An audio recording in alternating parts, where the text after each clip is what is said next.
this on for too long because I think this got silenced last time I was here.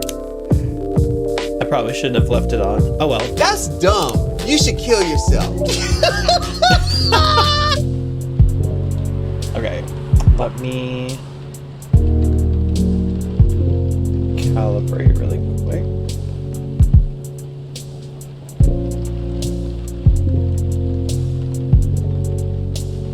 Okay.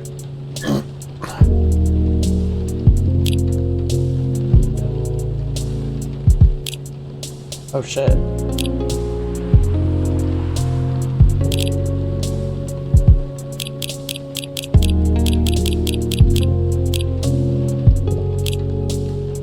She's a 10 but about to marry a freelancing elf. Damn. So she's 100. Do you think VR would really take off in the future? I personally can't use it for very long, but maybe that's just me. Having an ocean fish as a pet is so hard, especially living in a city such as Seattle. But it feels nice to have someone depend on you. Feel nice to have someone depends on you, you know? Busy all day today. Don't forget to drink water. Still on hiatus though. Coming together, I can't believe it. It's gonna be so good. Today's delivery cutoff time 15. What's that? 3 o'clock? No night shift.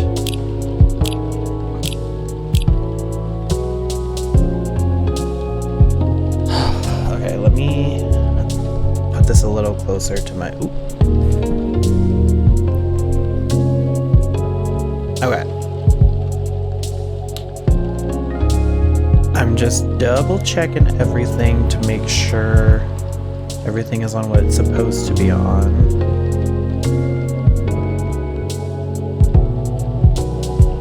Looks good. Voice mod still good? Yes. Okay. I think we should be okay. Okay. 7th of July by the Magpie Bridge. She looks so pretty in her rented hemp-patterned yukata.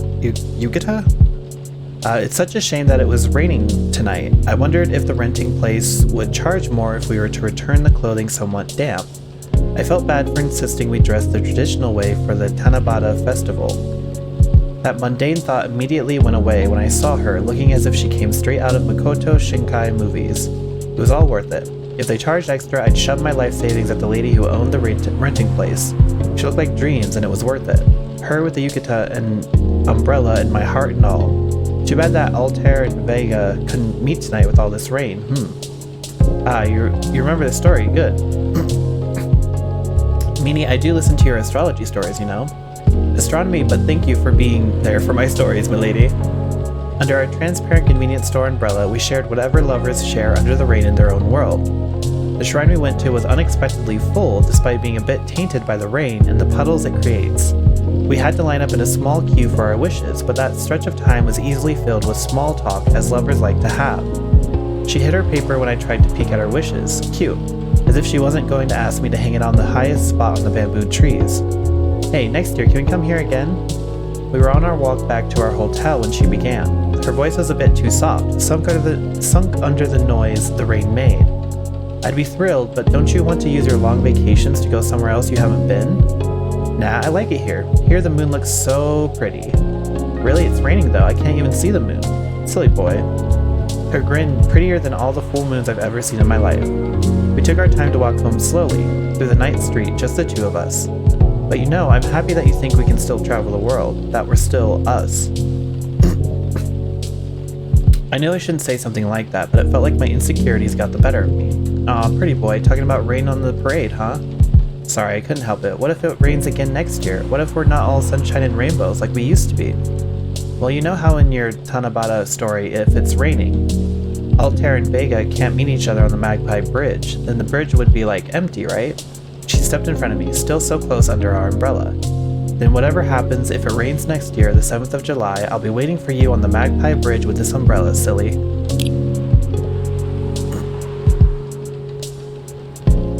Hold on, I want to check something really quick.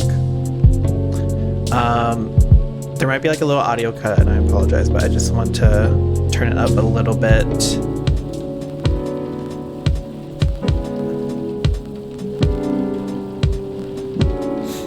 Okay. Somehow I feel like it's going to be a long, long night. Oh god. Don't say that. Or not. Okay, well. Hey, what's up? Good evening. Hey, Cupcake. How are you? Not too shabby, I hope.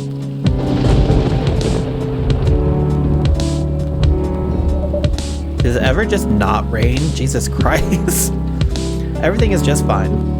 You sure? Positive. How about you, sir? How's work? My shift is over, so I'm free now. Nice. That reminds me, Mr. Hyde was here just the other day. Ah, that's right. Thanks for giving him the key card, by the way. Good call. Saved $100? Oh, nice! Okay, cool. I didn't even know that was a thing. You saved me $100. Not a problem. Wait, what? A replacement key would have cost me at least that much, with the fines and everything. Oof, pricey. Glad Mr. Hyde was around to help then. Yeah, I didn't think he'd be in Seattle, to be honest. Oh, but didn't you call him for his spare key? I did. So... let's just say I had a hunch. God, my throat is like full of phlegm right now.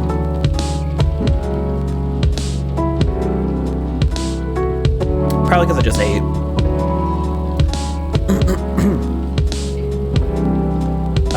There's a pattern to his visits, even if he isn't aware of it. He'll fly here whenever he gets tired of something. Could be about work, life, or simply because he's bored, like with LA recently, or so he says. I see. I never knew he liked Seattle that much. Or there's something that keeps him coming back here. Really? What is it? Take a guess. Well, if I have to guess... maybe you? Me? I mean, the two of you are very close. And good bonds are hard to come by these days. I see. Well, he's not someone who's big on attachments.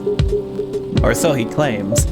Is that right? Who knows, maybe that's changing. Because the answer is more or less your coffee shop here. Really? There aren't a lot of places with a good crowd and a warm atmosphere. With an excellent host to boot. And as you just said, good bonds are hard to come by. What's not to like? It would be truly an honor if he felt that way. Did he tell you the reason for his visit? Yeah, he's moving back here, right? Or at least that's the plan. Yes, what a nice surprise. He told me he's got a few things to discuss on that. Well, it's part of why I'm here tonight. Hosting at the coffee shop? Aside from getting myself a hot drink, that is. On that note, I'm so ready to take your order. Much obliged. So, Hendry told me about this Indonesian ginger drink. It has milk, honey, and a couple of other stuff in it. I think it's called STMJ. I'll have a cup of that. So, ginger, milk, and honey? Okay. What matters, though, is the order.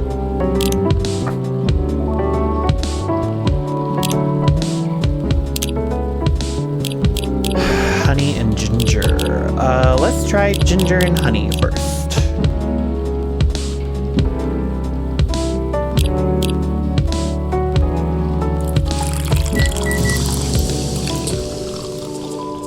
Oh, first try. Let's go. You want a lighter? STMJ. Serve it.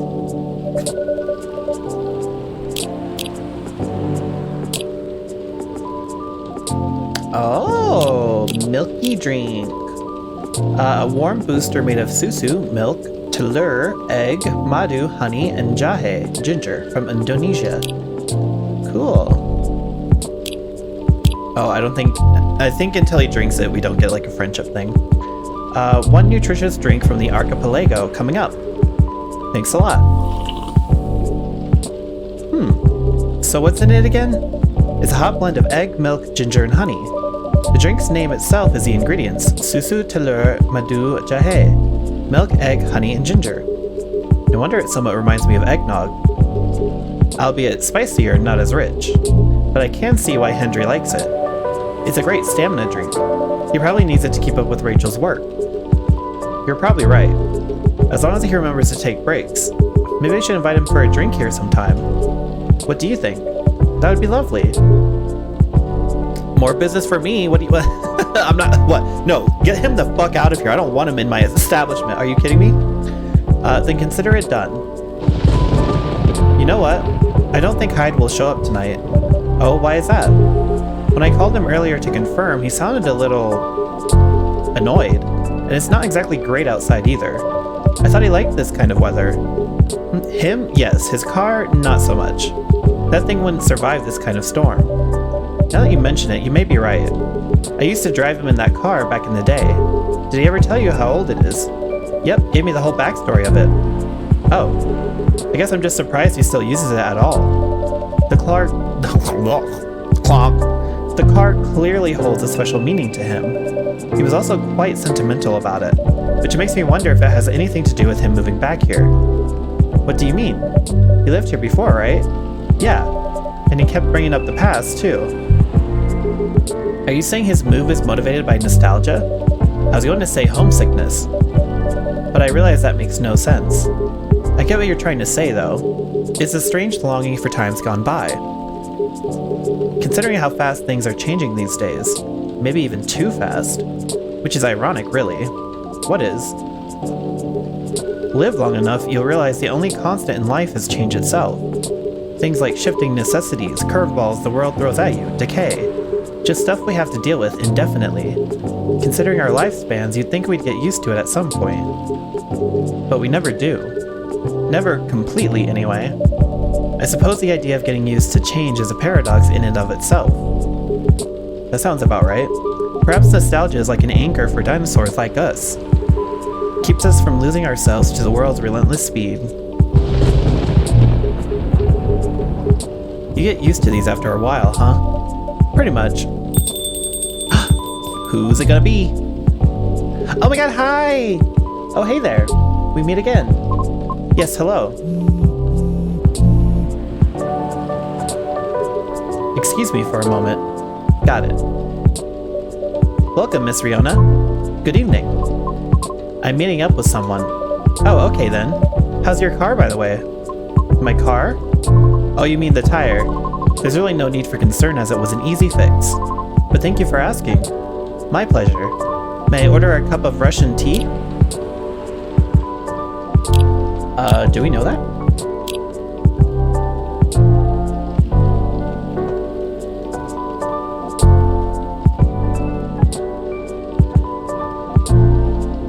Oh.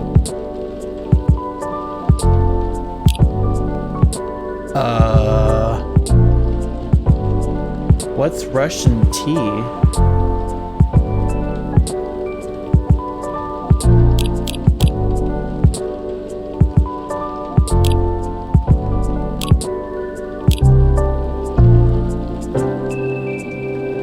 Do I know that?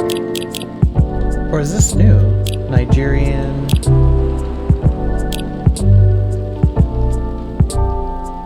Indonesia...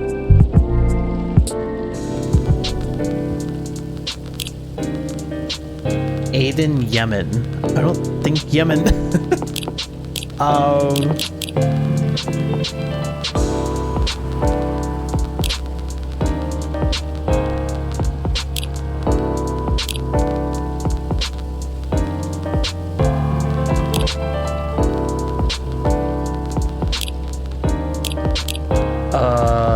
tea...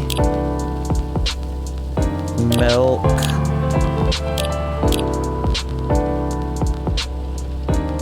Based on the list I have, you haven't made it yet.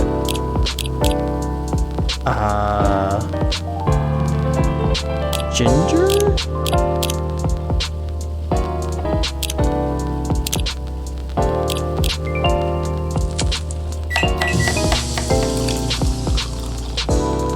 Oops. Not making... Oh.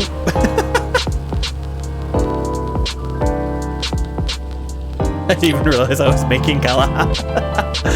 Ooh, well, there's green tea. Sure, I'll take a hint. I don't know anything about it. She didn't even give me any ingredients to work with, so I literally know nothing.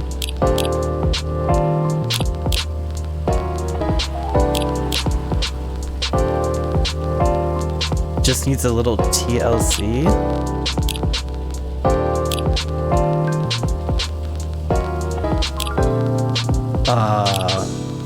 The band?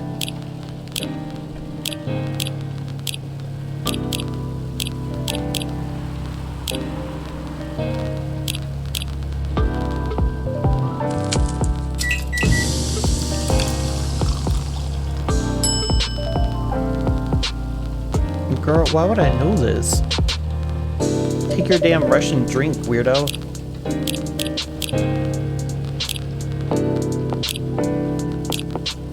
Despite the name, it's a totally American drink. Yeah, that's usually how that works. Thank you for the hint. Okay, what now?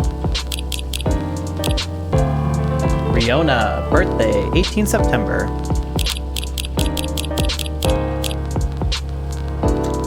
Russian tea for the lady Russian to deliver. That's a good one. This is perfect, by the way. Thank you. You're welcome. So who are you meeting with, if I may ask? You should know, shouldn't you? After all, you were tasked to give me his contact info. Ah, that's right. So you two did end up connecting after all. We did, yes.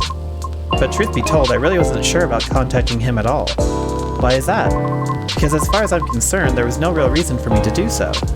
Nevertheless, I sent him an email the following night, right after the completion of my final delivery at 3 a.m.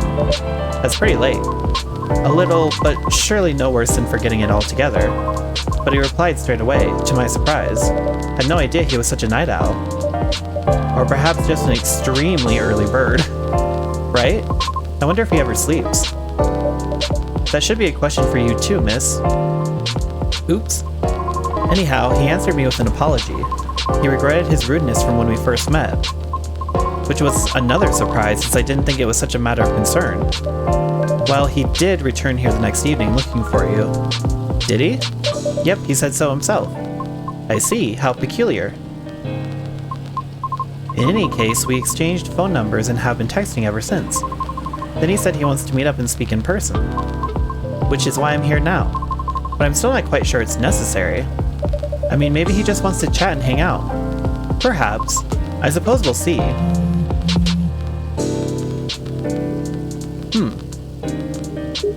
Yeah, so Hyde's not coming tonight. Probably for the best, given the circumstances. Is he okay? Yeah, he just wants to take it easy tonight. Understandable.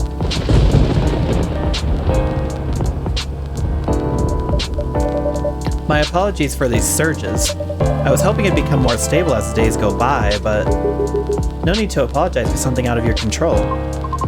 That's right, you tried everything you could. I know.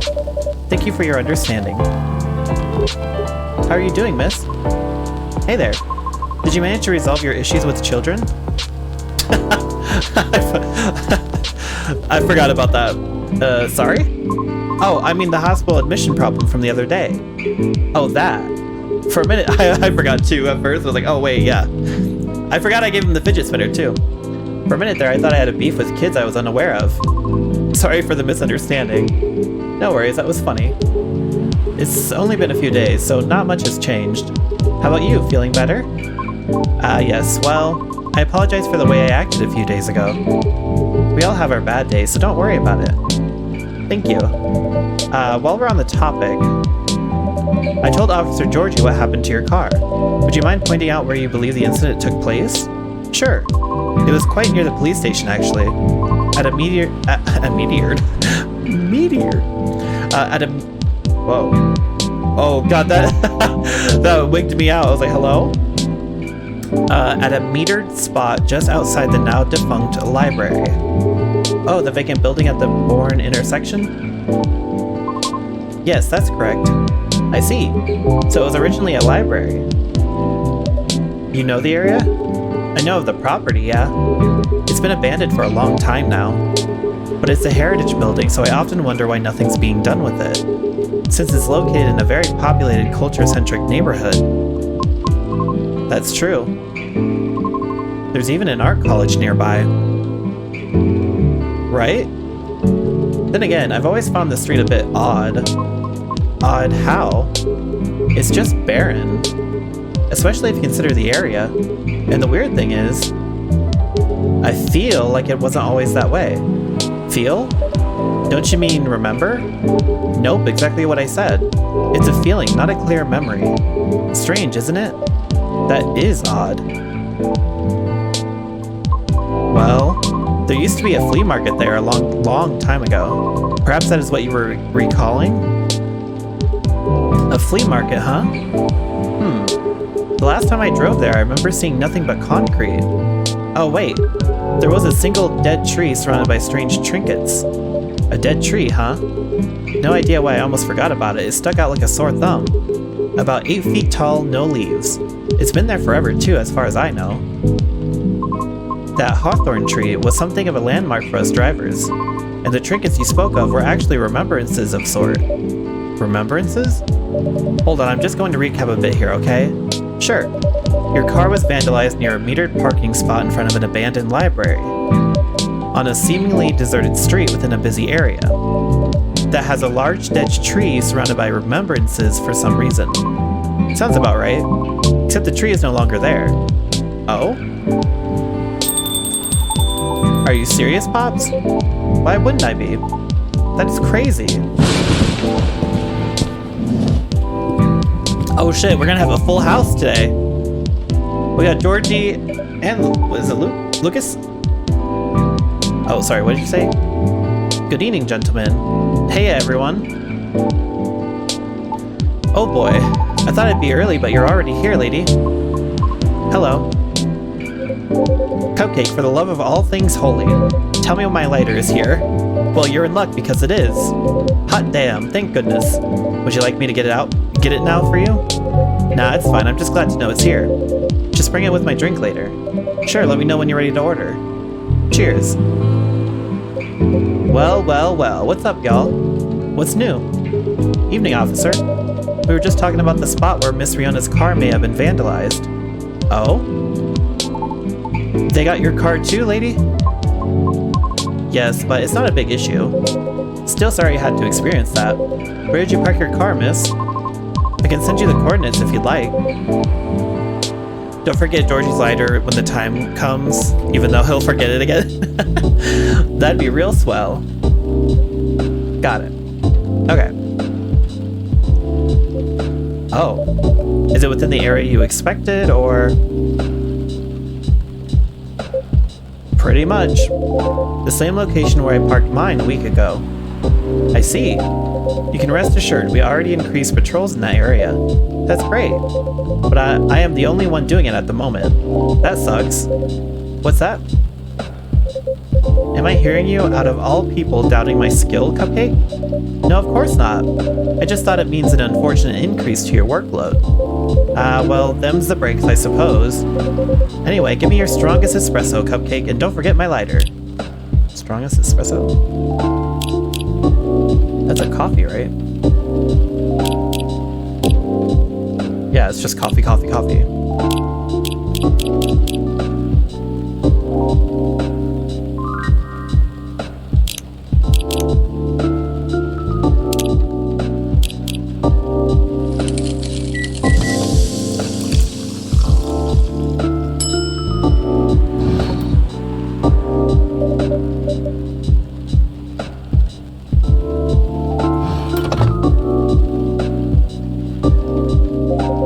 Oh, there it is. Thanks, Cupcake. You probably think I'm being silly, but what can I say? It's my lucky charm. Yeah. It's borderline superstitious, I know. Don't you have anything of the sort? Well, I have good reason to be superstitious. Whenever I don't have this with me, things happen. Right. Alright, here comes the strongest espresso in the house. Cheers. Ah, perfect, as always. Are you ready to order? Might as well. I like something desserty. Because it's my cheat day. Sure thing, any specifics in mind? Oh, what was that one drink that I made? Ah. Saw this video of a Spanish hot cocoa drink yesterday? Oh. maybe not. Never mind. I was like, I could make that marshmallow drink if I remembered what it was, but I don't think that's what he wants. It was so thick I thought it was chocolate sauce. The name also reminded me of a song, but for some reason I can't remember the title right now. You know, that sounds oddly familiar. For real? Then I'll have that thick cocoa. It's got milk and a little hot, spicy kick to it. Okay, so... Chocolate... Chocolate! I forget. Whenever I see spicy, I think cinnamon, but sometimes people mean ginger. I guess I've never had ginger, so I wouldn't know.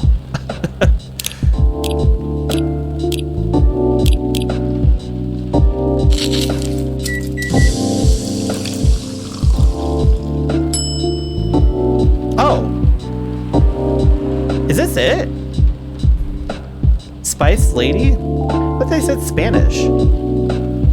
Yeah. Like, that's the Spice Girls. Was I close?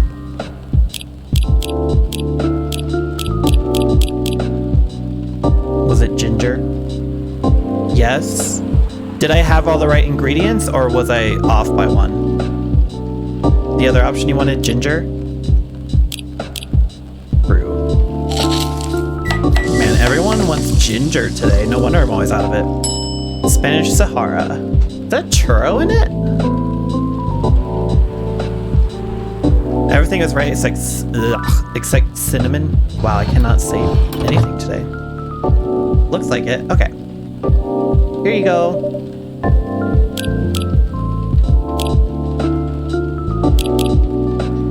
Warm and cozy, just like a day in Barcelona.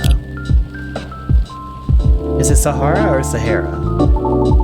Oh, so that's what it's called. That's what we call it here, at least. Very cool. I'm not ready for the weekend. Why? Oh, because of Final Fantasy? Then bon appetit. Bon appetit. I think this is it. Very tasty. Thanks, Cupcake. You're so welcome. So, Pops, just earlier you were telling me about your creepy patrolling experience, right? Was it in the same location where the lady's car was? Creepy patrolling experience? Well, I don't know if I should even talk about it, because maybe it's just a tad too spooky, even for me. What happened? Tell him, Pops. It's not that big a deal, honestly. Then all the more reason to talk about it, right? Maybe someone here will know something. You got a point there.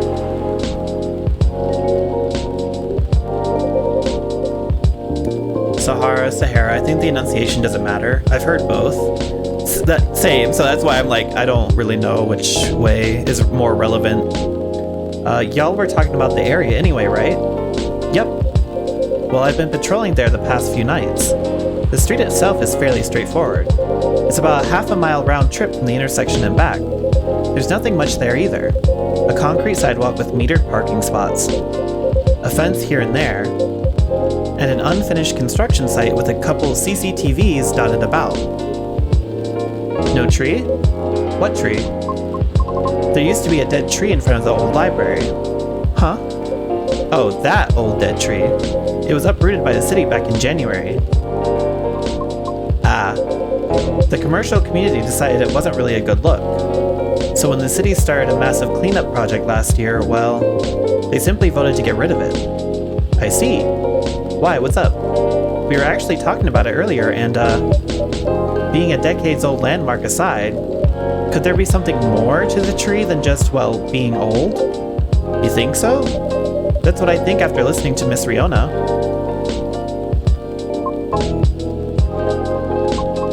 Are you expecting something from me, Cupcake? Huh?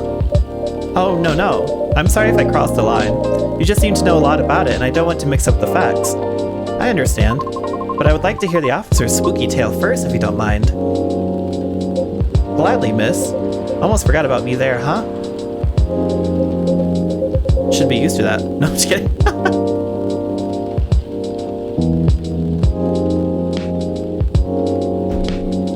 It always feels wrong not drinking coffee while playing this game. I thought about it, but I was like, well, I have a freeze right now. Or a slushy thing from Taco Bell. It just feels wrong. Kinda excited since I'll be making coffee soon. What? Oh, yeah. So anyway, patrolling on that street is an easy task.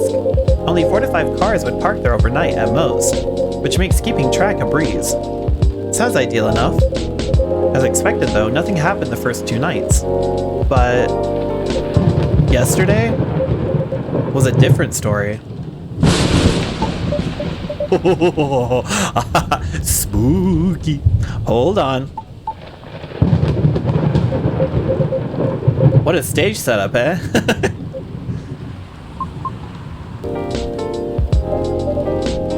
Oh, whew, there you go. Thank goodness. I think Lucas is afraid of the dark. Sorry about that. Please continue. Alrighty. Well, it was nearing the end of my shift and I found nothing was amiss.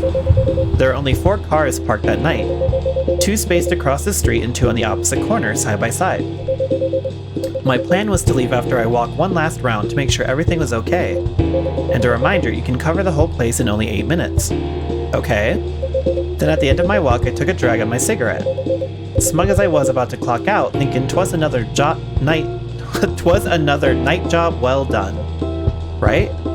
Wrong, as I was immediately faced with the impossible. 3 cars, 2 side by side, 1 across the street. All tires flattened. That's 12 vandalized tires for you, in a span of less than 10 minutes.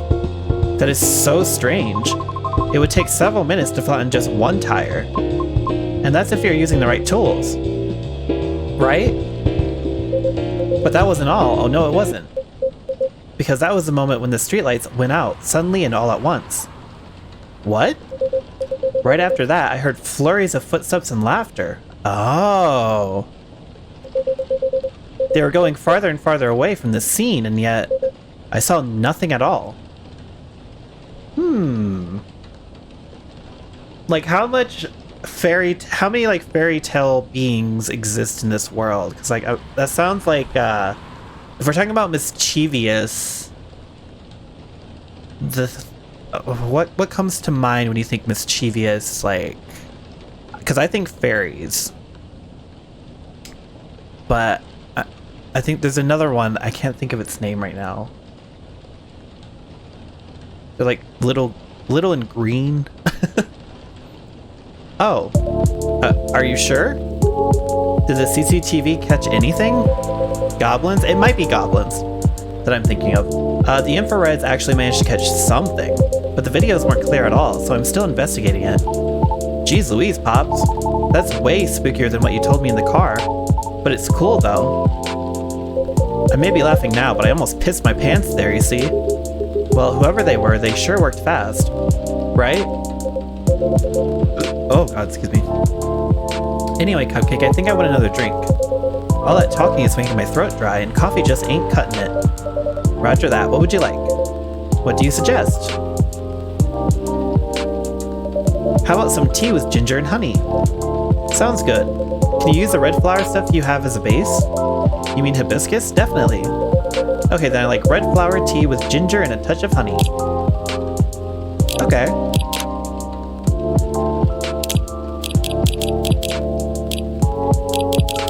Yeah, everyone wants ginger today.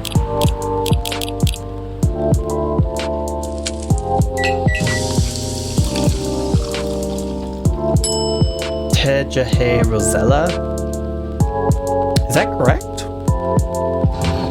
I almost tried to give him his lighter again.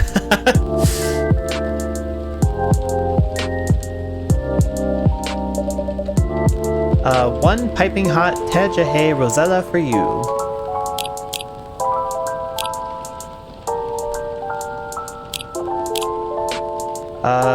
Steeped with roasted ginger with a touch of honey. Perfect for rainy evenings.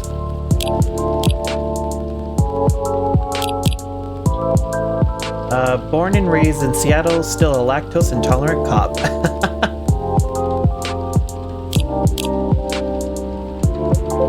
Oh, what does it mean? Jahe means ginger, Tab means tea, and Rosella is Roselle, another name for hibiscus. I see, a legit herbal drink. Spicy, but perfect for the weather. Good call, Cupcake. I'm happy to please. If that's the case, let me join your patrol, Pops. Because I'm not scared of ghosts. Real beings scare me more. Wait a sec, kid, what do you mean by ghosts? Jumping the gun a little there, ain't ya? I don't know, Pops. Maybe it's even something crazier than that. This is a really serious problem, kid. Don't joke around like that. Sorry. Interesting. You know something? No, not me, but she might. Right, the tree, wasn't it? Oh yeah. What about it, miss? It's your turn to finish your thought. I'm not sure if this can be any use... Oh god, sorry. I'm not sure if this can be any use at all, but... Officer, are you aware of the story behind that tree? Huh? I recall what you said earlier. People often leave remembrances around it. What do you mean by that, miss?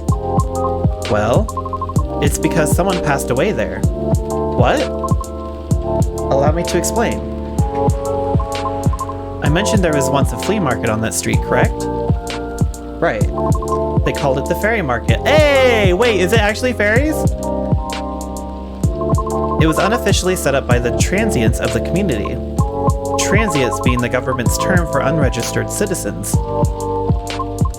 including all the other uncategorizable beings at the time. Fairies were a part of that. Oh my gosh! Huh. I remember learning about it. After the war, the government made its first official attempt to sort things out. Organizing equitable classifications was thought as one of the first steps towards civil peace. But it was oversimplified, inefficient, and not speedy enough. Was all that before the Vindication Act? Way before that. Many who couldn't register were basically in administrative limbo. What? That's as good as like not existing at all. Really, that's horrible. It was the main reason why the fairy market was created in the first place, to ensure transient survival throughout the changing times, in more ways than one. The market had no real schedule, therefore, the start of Fairy Week would be marked by flowers strewn along the intersection, just so people would notice and come and take a look. Sounds kinda too low-key, no? Because it was illegal, silly. Oh. And that was exactly the problem. The market ran day and night, its format unchanging. At the same time, the economy was slowly reshaping the landscape. People started to spend more, becoming reckless, while the laws were still shaky at best. Then a tragic incident occurred one night. A drunk driver was speeding and went off course, striking a vendor there. And the only evidence left of the crime was that tree, standing where there was no tree before. Wait a second, what? Why did I never hear about it? How long ago was this? The accident occurred in 1959, but the market itself was forcefully disbanded in 1961. Happened before I was born, huh? Yeah, I remember everything now. It was actually quite an infamous case, wasn't it? But due to the nature of the beings involved, most people couldn't help but, well, forget. Huh? We're talking about the late 50s to early 60s here. Post-war media was still quite scarce. And I remember the drunk driver was also the son of a very wealthy individual. Oh, correct. But that wasn't exactly the part that made the case so infamous. It was due to the fact that no body was ever found at the crash site, as well as the vendor being a transient with no legal ID or paper trail. As a result, the court had no choice but to dismiss the case. But there was a body, wasn't it? Just not the one people might expect. You mean the tree? Right. When semi-spiritual beings like us pass on from the physical world, some may leave specific landmarkers behind. Not all can do that, though. Us banshees don't do that. You don't? No, we simply disappear. So if I'm getting this right, the tree couldn't be used as evidence because it wasn't classified as remains yet. The witnesses were in the same boat, no paper trail. So the driver's lawyer took advantage of those loopholes. And that's messed up. Beyond messed up, pups. Pups? Beyond messed up, pops. Whoa. I'm boiling! I'll take a further look into this more, miss. But I have a question for you. Yes? You think the vandalism has anything to do with the tree removal? I don't know. I suppose it might depend on when the acts of vandalism began. Yeah, that makes sense. Well, I better get going then. It's almost time for my shift. Okay, officer. Break a leg, Pops. I'd rather not. Stay safe. Will do. I'll keep y'all posted.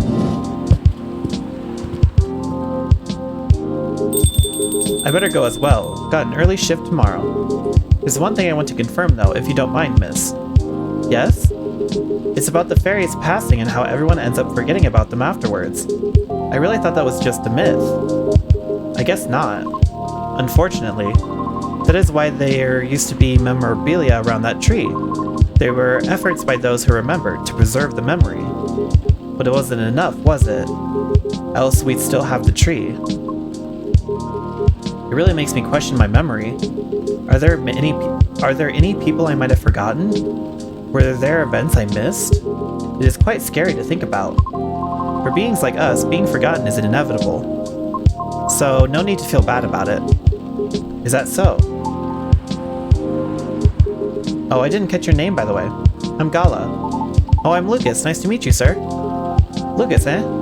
Sounds familiar for some reason. I mean, I'm kinda a big deal online, no? I remember now. That toy from the other day had his name on it, right, Cupcake? Right. A toy? You mean the business card I gave you? Yes, that. I see now. Somehow you gave it to him instead. I did. I'm sorry. Let me be the one to apologize for that. Cupcake gave it to me because I was having a small trouble at work. Yeah, was it helpful in any way?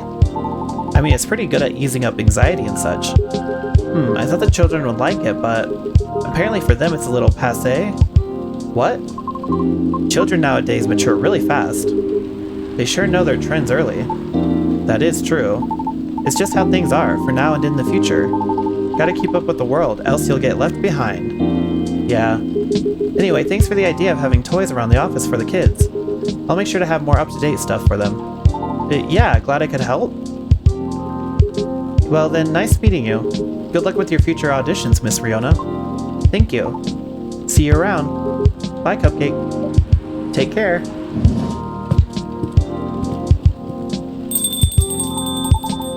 You okay? It's getting real late. I still want to talk, but if you're tired, let me know. Have you eaten? Do you want something to eat? We don't sell food here. You don't? No wonder your place is always empty. Well, just kidding, Cupcake. Don't hate me, please. Well, do you want another drink, maybe? I wouldn't mind one. Nice. What do you feel like having? Something without milk, with a fresh feeling and some brightness to it. I'm also quite partial to the blue pea tea. Oh. Okay, I'll order something for you. May I? Sure. Cupcake, could you try this mix? I saw this pretty drink in a video and it looked perfect for Our Lady. Yep, what is it? It had blue pea as a base, a lot of mint, and a splash of lemon. Blue pea as a base. Okay.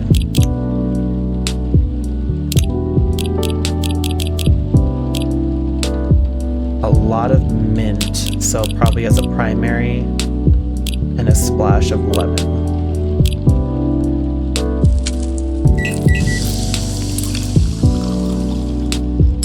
Galaxy mint tea? Ooh.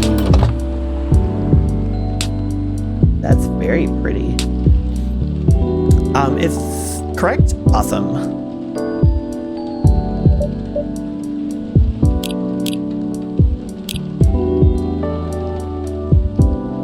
Witness the morphing nebula as the lemon is poured into the cup, magical and refreshing.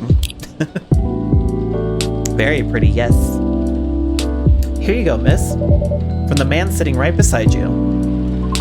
It looks nice, very pretty.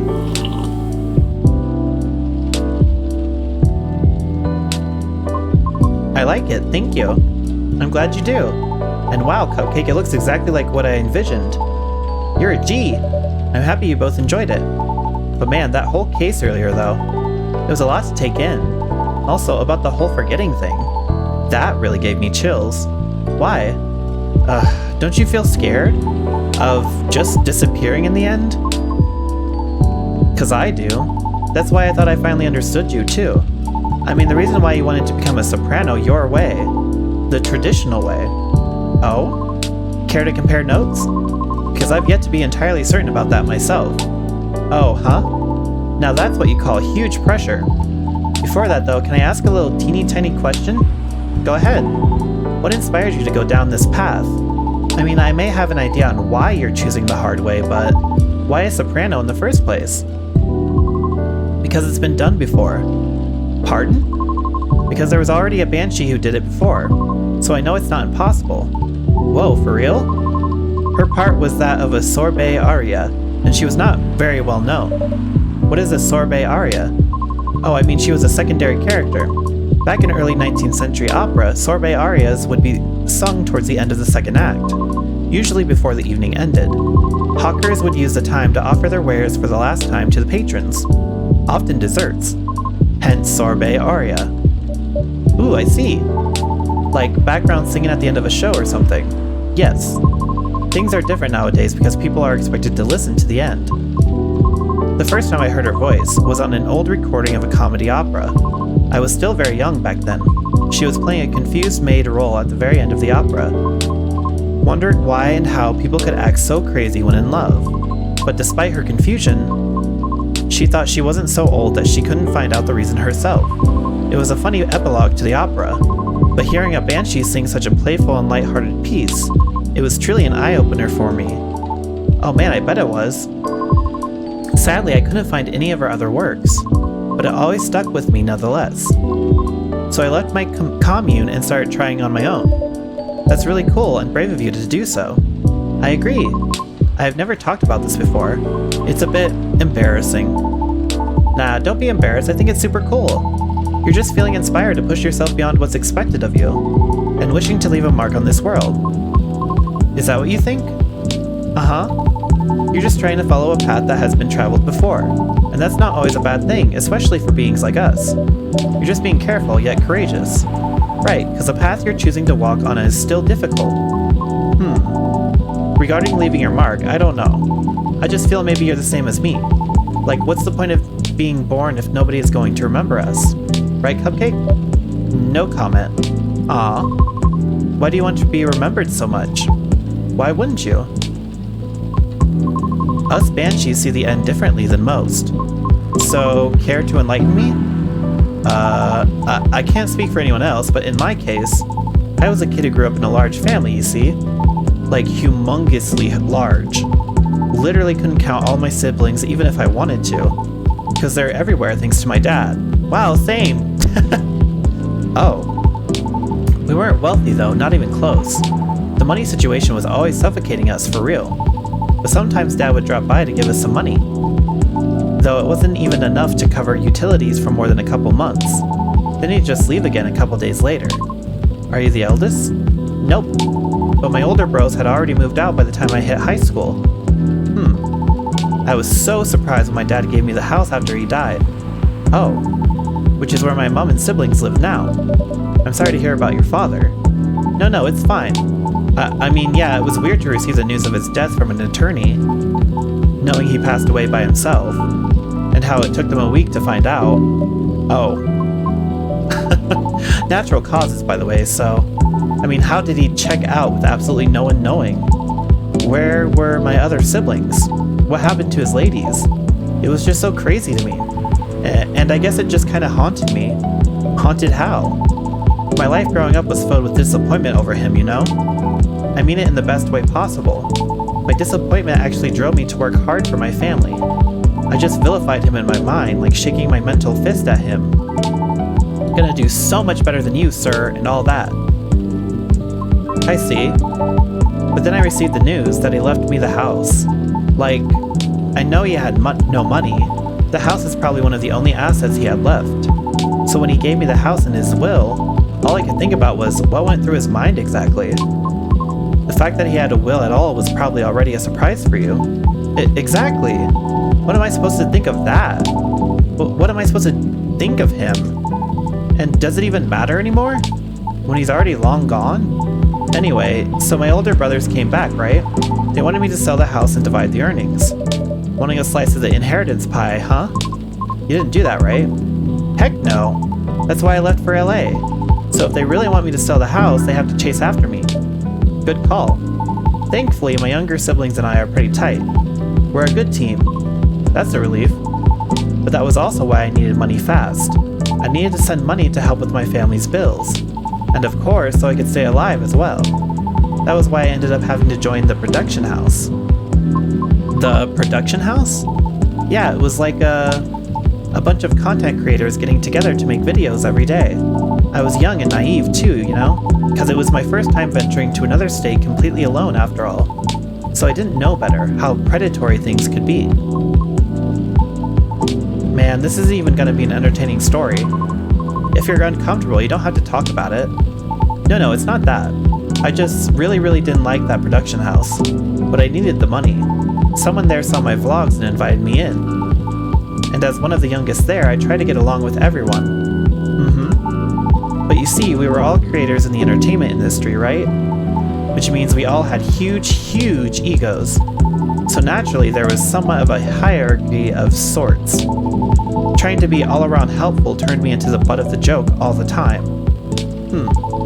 That didn't discourage me all that much, by the way. I mean, I also learned a lot there, not gonna lie. Still. But what ended up destroying my willpower was actually something real close, you know? Myself. What do you mean by that? Well, in a house where everyone wants to be the main character, each of us would need a solid, distinct persona, yeah? Eventually, I was assigned one too. Which was supposed to be a good thing, but they wanted me to be the worst version of what I am, essentially. With heavy emphasis on what. I had a lot of nicknames too, like, "Hey, baby goat. What are you up to now, satyr boy? Here comes the party goatee. Mr. X Sets, you're gonna go fishing again tonight or what?" Fishing? We had to go out and try to hit on people. And we weren't allowed to come home unless we failed spectacularly or scored. Ooh. I always tried to be the punchline though. Because there were always more views when something ended badly. But it was still the worst because I really had to act it all out, you know? Bothering people for pretend dates, be sort of a dumb jerk just for jokes. Just so all looked fun for the camera. Even if scripted, I never really liked doing it, honestly. Because in the end, all of it just reminded myself of my dad, you know? And I kept thinking, does the apple never fall far from the tree after all? So yeah, the whole thing just really sucked. You had it difficult. Yeah? Well, long story short, being tokenized sucked. The end. No disagreement there. Sorry, I swear that wasn't what I wanted to talk to you about. It's fine. I actually learned a lot this evening. I just don't want to take up more of your time. So can I just ask you a direct question? Sure. Great. Would you be interested in guest starring on my new show? I realized I was being dumb the day we first met. I kind of forced my thoughts on you and was just being a general smartass. I undermined your straightforward efforts because I was jealous of your solid resolve. Since everything I did was anything but you succeeded eventually, didn't you? And you worked hard for it. Yet I almost ended up losing sight of why I'd been doing all this in the first place. I went with the flow, made excuses a lot. All to justify the gain, but to what end? That's why I've been trying to put together a talent showcase for those who need extra exposure. It's going to be a small production thing. It'll be paid, I swear. And not with exposure either. Though it won't be much at first, because I don't have that much money ready to use at the moment, so... wait, this is a bit sudden, don't you think? No pressure though. How does the show work? Well, I'm not 100% sure of the shape of it yet. But ideally it will have like an interview at first and then I'll record your singing. I'll bring all the gear. I will also be doing all the editing and stuff. It's gonna take a bit of time since I still have my main show to do. But I did start my vlogging journey on my own too. So I can bet you the result will still be quality. Your show will tank if I'm the first guest, you realize that, right? If it does, then it doesn't deserve to exist. I don't care about haters, but you do. That's why I won't push you. I'm flattered, but no thank you. Okay. Thanks for considering me, though. Thanks for giving it a thought.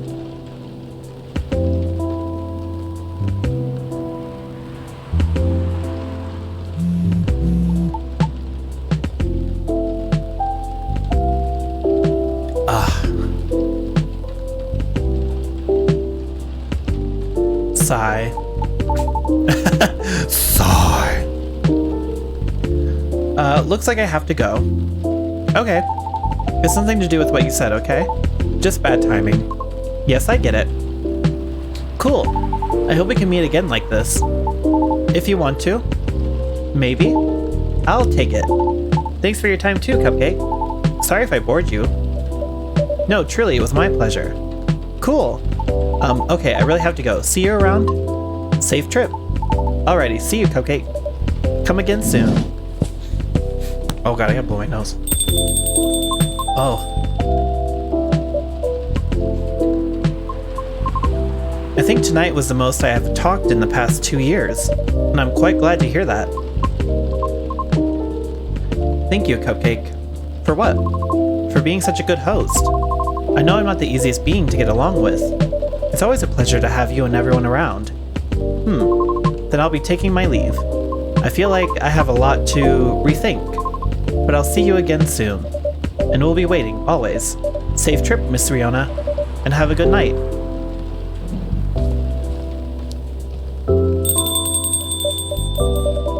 Whew, I think I'm done for the night. I hope everything will work out for everyone. Oh! Hey, there was no lighter! He actually took his lighter! Cappuccino! An Italian delight.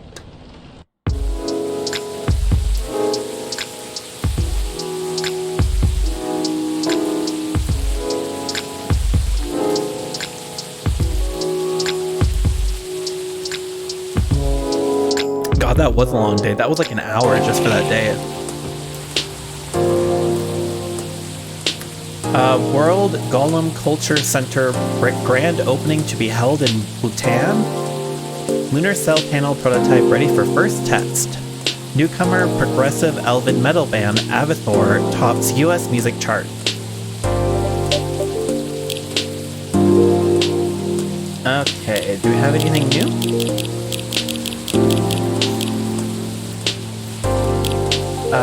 Have you ever heard a story that wows you so you try to go for your dreams because you're so inspired to do something or anything? Is fidget spinner really that lame now? I'm taking an easy day because self-care is important. Don't forget to take a good rest once in a while too, everyone. Normal schedule. They haven't been, I don't remember their names now. Dinner with my team. Who is it? Aqua and Myrtle. We haven't seen them in a very long time.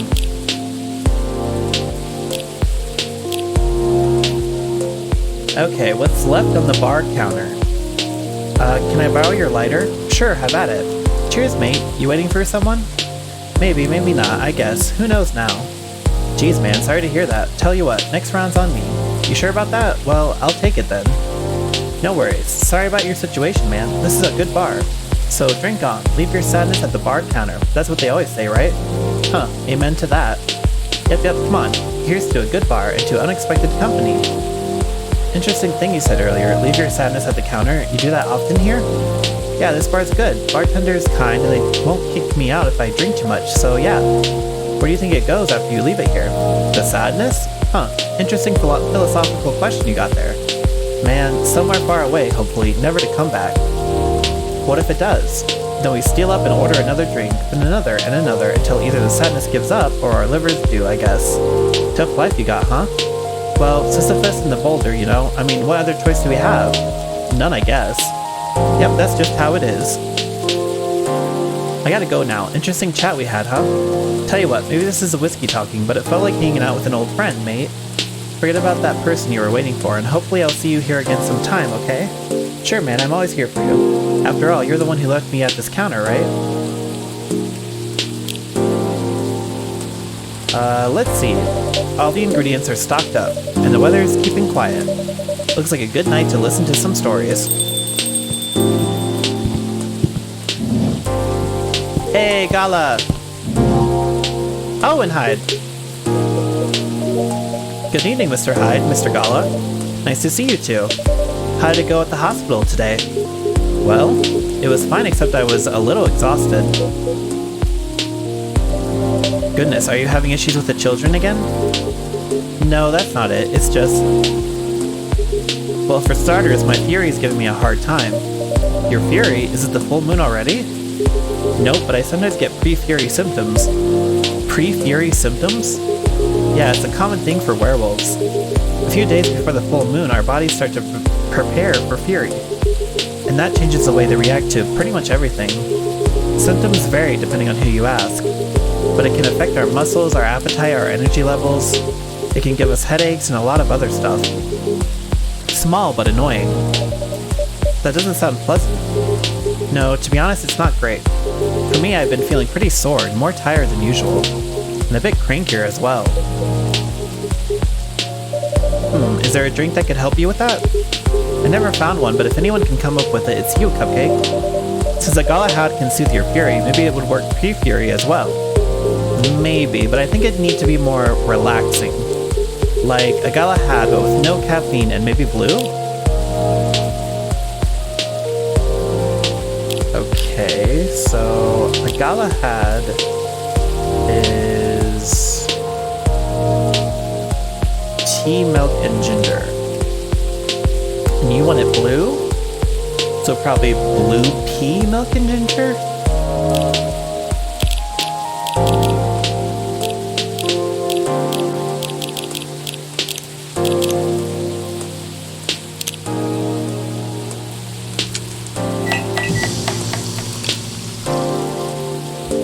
Gala tea? Ooh.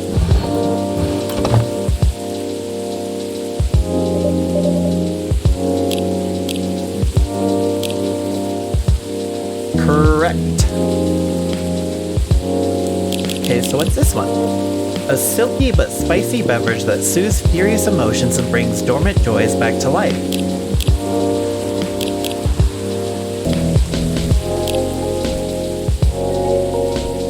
A veteran now working in a hospital.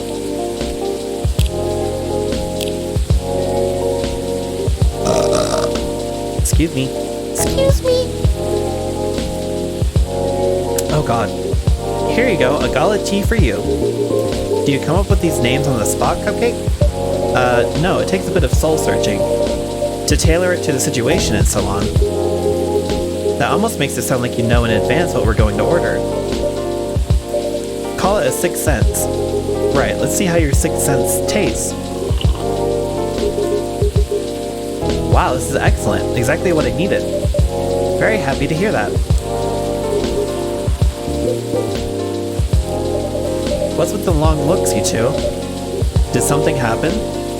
Actually, Cupcake, guess I'll just come out with it. I need your help. My help? Come on, I wasn't that bad. No, I was so tired today I nearly fell asleep on the job. But most importantly, it's not good for you. Moping around, sulking, refusing to look at solutions. I've never seen you like this and I'm getting worried. There's nothing to worry about. You say that, but then you spend entire nights looking miserable. No advice I come up with is good enough. And Hyde, I'm barely keeping it together as it is. You should know by now how I feel when Fury's about to hit. I take it you two ended up chatting yesterday after all? You bet we did. After I walked out of here, I headed home and found this one, lying on the sofa staring at the ceiling, looking so gloomy it sucked the color out of the room. And it's not the first time either, it's a constant these days. Please help me help him, Cupcake. I'm at my wit's end. Mr. Hyde? Ugh, fine. The truth is, I'm bored to death. Or I would be if it wasn't for the whole immortality thing. I'm nearing 40 years old, and I've never been this bored in my entire life. Interesting, you usually make it sound like you're much older. 40 years old is in vampire years. I'm not saying how old that is in other species' years. Eyes on the prize, Cupcake. Intervention first, gossip later. My apologies. Why are you so bored, Mr. Hyde? My job. What was that? My job. Hey, no need to shout. Well, I'm also irritated about it, okay? I'm not exactly used to sitting around twiddling my thumbs, but modeling stopped being fun ages ago. You did mention something like that last time. You are trying to leave modeling behind then. Yeah. Is there a specific reason for that? It's all just so brief. Back when I started modeling, people thought of fashion in a different way. They wanted to keep their outfits for a while, so they had to be elegant, well-made, and versatile. Some campaigns that I featured in stayed on billboards for months, and I knew the clothes would last decades. In a way, it felt like I was building a bond with their wearers. I endorsed something that would feature in their cherished memories. But then social media came and it all became disposable. The clothes themselves, of course, but the models even more. I shoot a campaign, the brand posts it online, and it gets attention for what, 10 minutes? Then another campaign comes in and everything's forgotten. Blink and it's gone. There's no bond to be built there. Isn't that changing these days though, with slow fashion and the like? That's true, and people are getting into vintage clothes too. I salute that. But the reality of my job remains the same. What about your fans?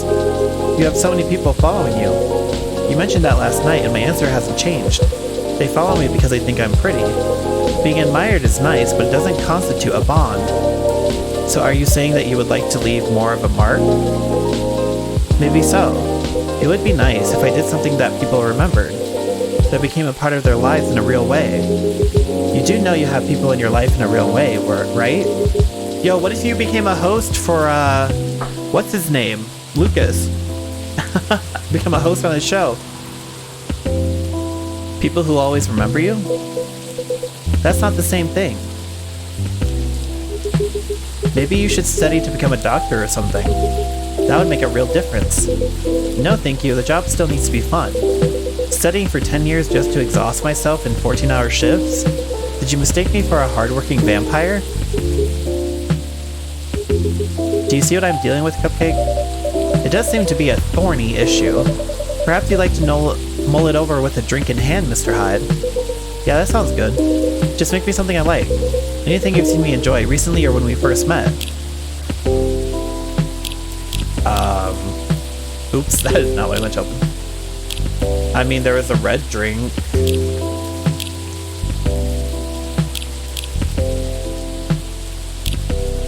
Oh god, which one was it?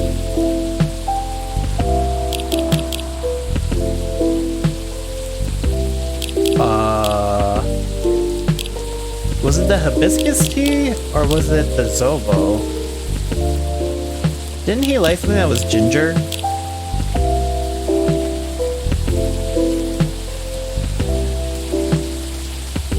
I don't remember anything that he liked.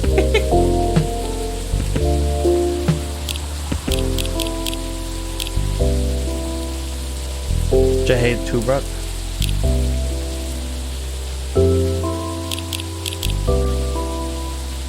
Ginger presides over the ground coffee at the bottom of the cup, originally from Indonesia. Are you sure?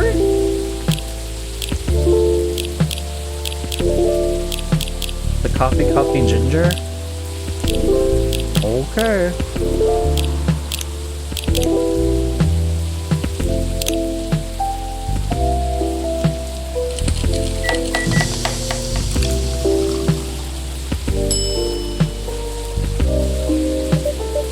Here you go, Mr. Hyde. You seem to like this well enough. Nice, Cupcake, and you lost your bet, Hyde. A bet?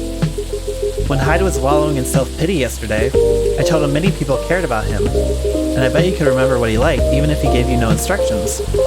So now I get to say that I was right, and Hyde gets to buy me dinner, at a place of my choosing. Ugh, you're gonna pick that horrible steakhouse again, aren't you? You know it. Have you won other bets in the past, Mr. Gala? Let's see. You say it, Hyde. He's won every single one of the bets we've ever made.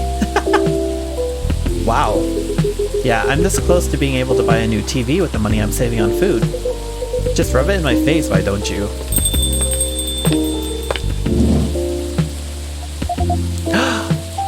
Lua!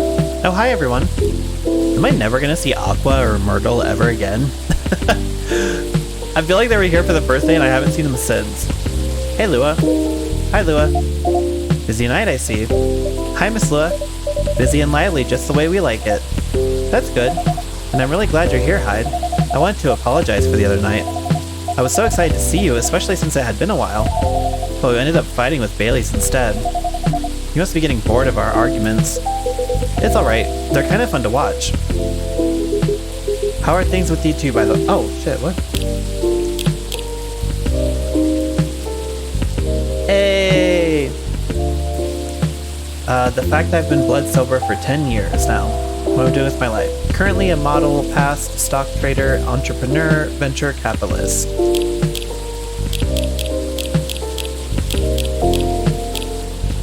Aha! Hey guys up! Hey guys up! What the fuck is Lucas on? How are things with you two, by the way? Just let me order before I answer. If that's alright. Of course, what would you like? I spent the whole day talking in meetings and presentations, so I have a bit of a sore throat. Is there anything you'd recommend for that? Definitely something with lemon and honey. Sounds great. I'd love a lemon and honey drink then, please.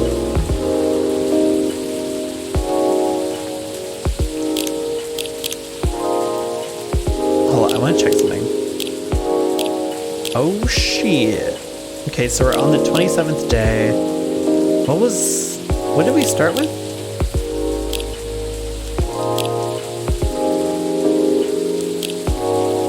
Wow, have we only done 2 days? Oh my god. Because we have 1, 2, 3, 4, 5, 6, 7, 8. So if we do 2 more days after this. Okay.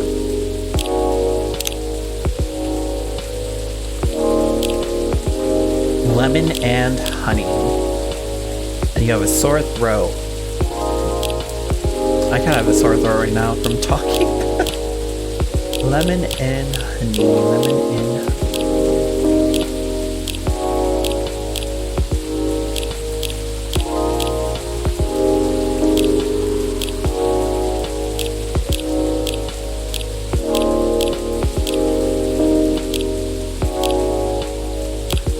Well, to help with the sore throat, I would think it would probably be like a tea, maybe?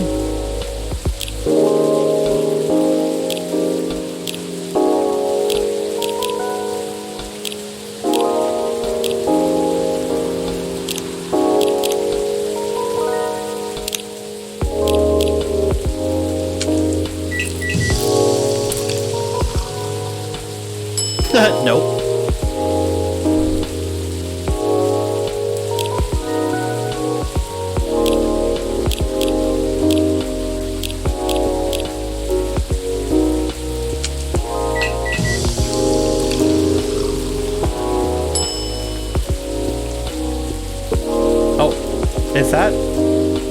Is that it?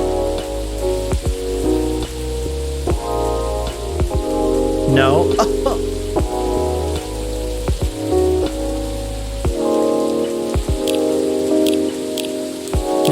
So it's not tea. Maybe green tea then?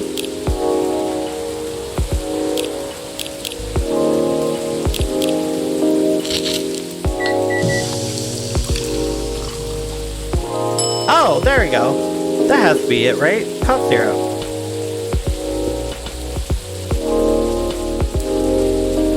No? She said she had a sore throat, though. That's not it? Well, what the fuck does she want?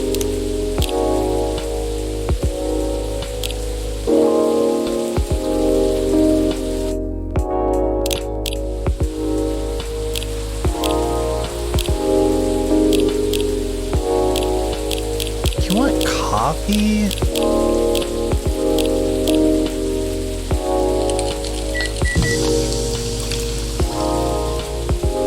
Oh.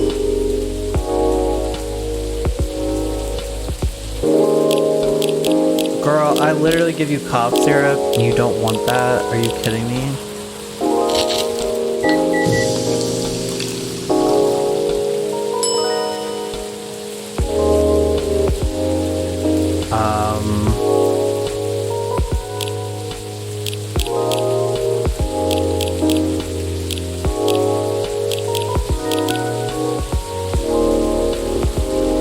That was it?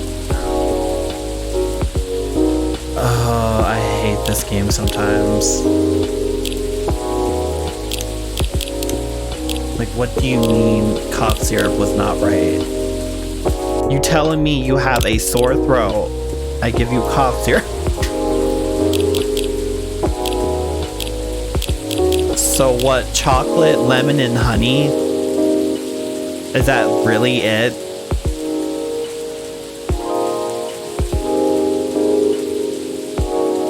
Oh my god. Yeah, it is boring. I don't like giving them boring drinks. Why have a drink called cough syrup if that's not... Like, what? Some honey to soothe, some lemon to boost recovery. Thanks, Dr. Cupcake. This is truly lovely. Just what I needed. Yeah, get out of my fucking store.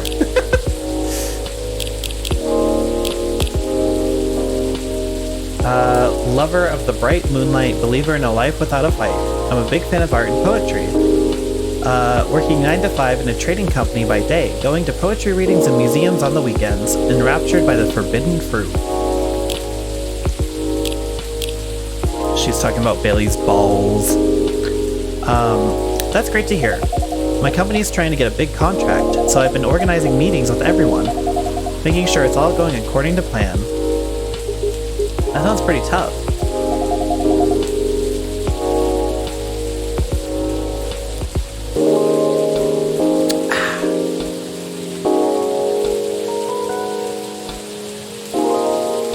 Yeah, it's a lot of responsibilities and decision making, and part of me likes that, but part of me feels the pressure of it. So it's nice to be able to unwind with a warm cup.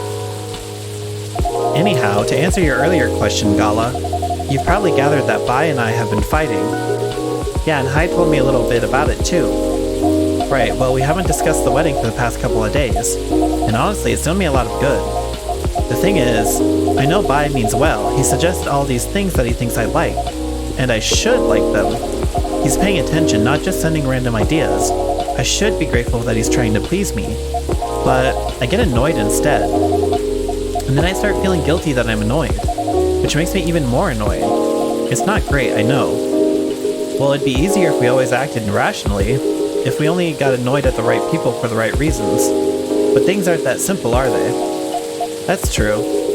Although I guess if you figured out what actually annoys you, it would help. That's the problem, I'm not sure. At first I thought I was tired or worried. The decision making at my job is taking a toll for sure. It's a bit hard for me to also deal with organizing things in my personal life. Also, the financial side of it is hard to navigate. I don't want Bai to spend too much money, but he's right that involving my family comes with strings attached.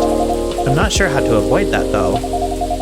But I'm realizing that might not even be the main issue. The more he sends me links to venues and caterers, the more it all feels wrong to me. I don't mean the wedding itself, I want to get married to Bai. But the way we're planning it, I don't know. I've been to my friends' weddings before. I've also been browsing the most popular wedding pictures online. There's always these big parties, very put together, very classy. They have their whole families over, their friends and colleagues. They rent these beautiful barns and they hire live bands. They wear designer dresses and bespoke suits. I used to look at that and think, this is great, this is what I want. But now it all just feels more and more off to me. Why don't you tell your fiancé that? What if he thinks I'm getting cold feet? Or that I'm questioning his ability to help with the budget? Oh god. Alright. Sometimes it feels like something's crawling in my ear and I do not like it. That's up to how you communicate it, isn't it? Right, but it's still a difficult topic.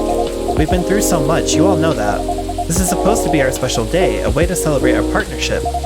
Bai wants to honor that. He'll feel awful if he thinks I don't. Or if he thinks I don't trust him. I swear, you and your elf are well matched. You always worry so much about what others think, instead of working out your own wants and needs. You do realize that's the important bit, right? I mean, generally, yes, I got that, but how does it apply here?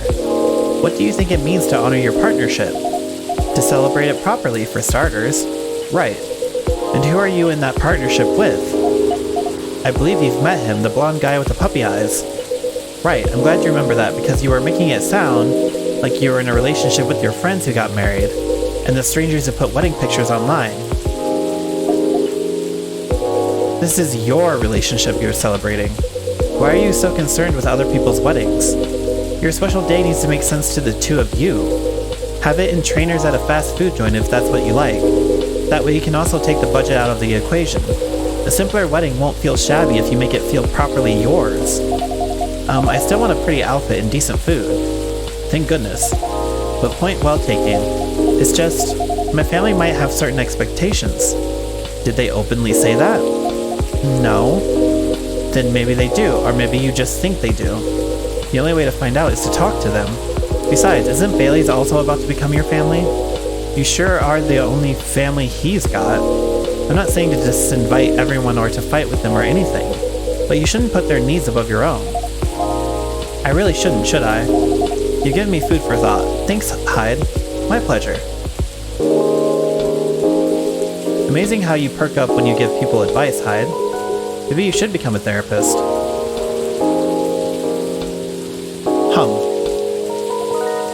Ahem. Gee, thanks for the vote of confidence. I did say I might become a couples counselor, but I agree with what you all implied. I don't think I'm quite tactful enough for that. Are you looking to change careers, Hyde? He's bored of modeling. Finds it too impermanent, wants to leave a mark, wants to have fun. Just a very quick summary. Oh, I see. Well, is there any way you could make modeling fun again? I don't think so. Last time I had proper fun was maybe 20 years ago. What happened then? I was modeling a capsule collection for a young designer, and she wanted to take her own pictures. She got a studio, lugged the outfits there, and found someone to do the makeup. Then she whipped out an old film camera, a proper relic. I hadn't seen one like it since the 60s. My granddad has an old black and silver camera with 2 lenses. Was it something like that? Yep, exactly like that. She said she preferred it because of the way it captured the light, and also because it was a slower experience, something that would allow us to connect more. At first, I didn't think much of it. I started doing the usual posing, switching, posing some more, but something felt different. Then I realized what it was. Most of the time, we were just talking. She only took a picture once in a few minutes, if that. Is that unusual? Yep, most fashion photographers take dozens of pictures in a row. I felt a bit sorry for her, to be honest. I thought she didn't know what she was doing and that she was wasting her money. But we had a great time and we got kind of friendly, I guess. Because at the end of it, she let me use up the remaining exposures. I fooled around, shot some random stuff and one portrait of her. Then she suggested I come with her to her dark room. Watch how she developed the pictures and how they came out. You did always have a fondness for dark places. Comes with the territory. But as for the pictures, well, they were gorgeous.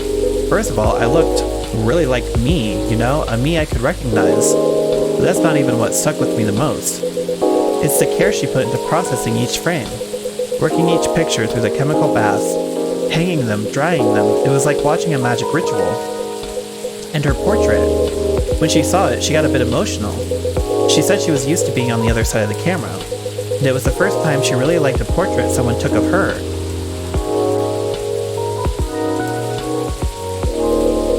I'm in a weird place these days. It's not like me to tell these kinds of tales, or to launch into soppy monologues, really. Just forget it.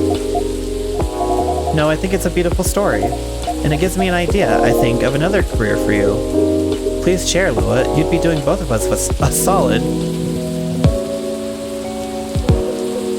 Go on, then. Well, maybe it's because I've looked at so many of them recently, but apparently film is making a big comeback for wedding pictures. It's what you said, it captures the light beautifully, and it's a more personal, slower approach. Maybe you could try that. Who, me? No, the other vampire who's looking for a new line of work. I think you've got the wrong guy here, Lua. I know I'm disgustingly sentimental these days, but I'm not that far gone. Attending one wedding gives me cavities, let alone several per month. Well, forget about it then. No, don't forget about it at all. It would be perfect for you. Come on, Hyde. I know you like to play strong and sarcastic, but you are sentimental, and you love to chat people up. You solve all the bridesmaids' drama and defend the parents. But most importantly, you do something for those people that they'll never forget. They'll look at your pics their whole lives. If that's not leaving a mark, I don't know what is. You're assuming they won't get divorced. I don't know if this is the right topic for Miss Lua. It's alright, I know some marriages end in divorce, but that doesn't change anything, does it? Whether a marriage lasts for a few months or several decades, the wedding is still an unforgettable moment in someone's life. That career in the Mafia is really looking up. You're hopeless. I'm falling asleep on my chair now, so I'm gonna head back. Do whatever you want, you thick-skulled vampire.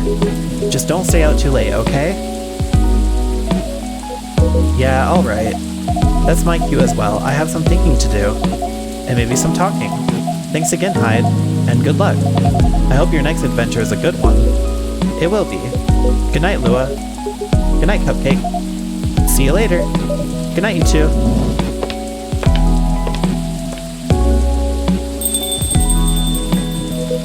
Here we go again. Last one sitting. Indeed, proper night owls. You didn't say anything about that wedding photographer idea. It's ridiculous, right? That's not for me to say, but I wouldn't call it ridiculous. It sounds like you enjoyed the whole film photography experience. Oh god. And you do like being around people, don't you? I do sometimes, but I'm not a romantic. People get married, they think they're taking a first step into forever. Well, there's no such thing as forever. Everyone ends up disappointed in some way, and then next thing you know... I don't want to sound too depressing. So you don't believe in love? Of course I do, but only in a certain kind. You can choose to keep supporting someone to enjoy their company. You can do that for years with friends, family, lovers. But at the end of the day, you're still you, a separate person. And they're still them. There's no two souls becoming one. Not really. I know, the one time I tried, it really didn't work out. But do you regret trying? No, I guess I don't. It confirmed for me that marriage and the like, it's never going to be my thing. And there's freedom in knowing that about myself. It's giving me space to build other relationships that work much better. But at the same time, when I see people who truly believe it, people who walk into it willing to share their lives so closely, even if for most of them it won't pan out, there's something beautiful there. Like watching a butterfly fly too close to a flame, or a flower bloom like it will never wilt. Well, in my case, I singed off my wings, but I'm still here. And on that day, for that minute when I said we'd be together forever and meant it, I sure felt alive. If you know all that, then you must also know that it's something worth celebrating, and something worth helping other people celebrate. You're a tricksy one, Cupcake, and I'm too tired to fight your logic, which means it's time for me to head back. Of course, Mr. Hyde. And I meant to say, I appreciate our one-to-one chats. I hope we can keep providing you with a comfortable space here. Oh, it's plenty comfortable for sure. Besides, well... guess where I am, cause sure as hell I don't know. Okay. What was that? Well, it all boils down to this, doesn't it? The way time passes for me is very different from anyone else I know. Thank goodness Scala is from a long-living species, but even then he'll grow old before I do eventually. The world will change 100 times, technologies will die out, new technologies will come. I will feel again the way I feel now in a century, maybe two. And Lua and Gala won't be around to give me advice. The world won't wait for me. But you will, am I right, Cupcake? That is very perceptive of you, Mr. Hyde. Hey, you've grown to know me quite well. It's only fair that I know you a little in return. I suppose that's true. So anyway, I'm looking forward to that. To continue in our story. It's nice to know that no matter how much time passes, there's always going to be someone here rooting for me. Thank you for your trust, Mr. Hyde. We will make sure it's not misplaced. I know you will. And on that note... Is this Lucas again? I swear to God. Are you lost? What is Lucas? I think Lucas is drunk right now.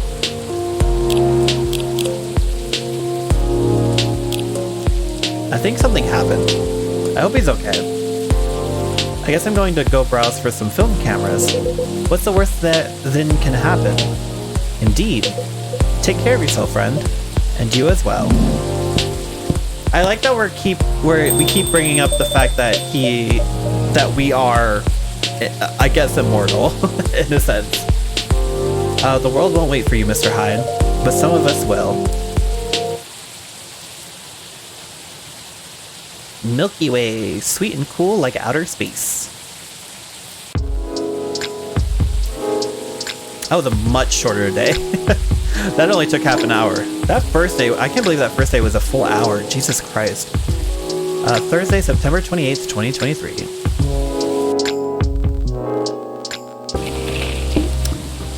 Robots asked to give ultimate advice.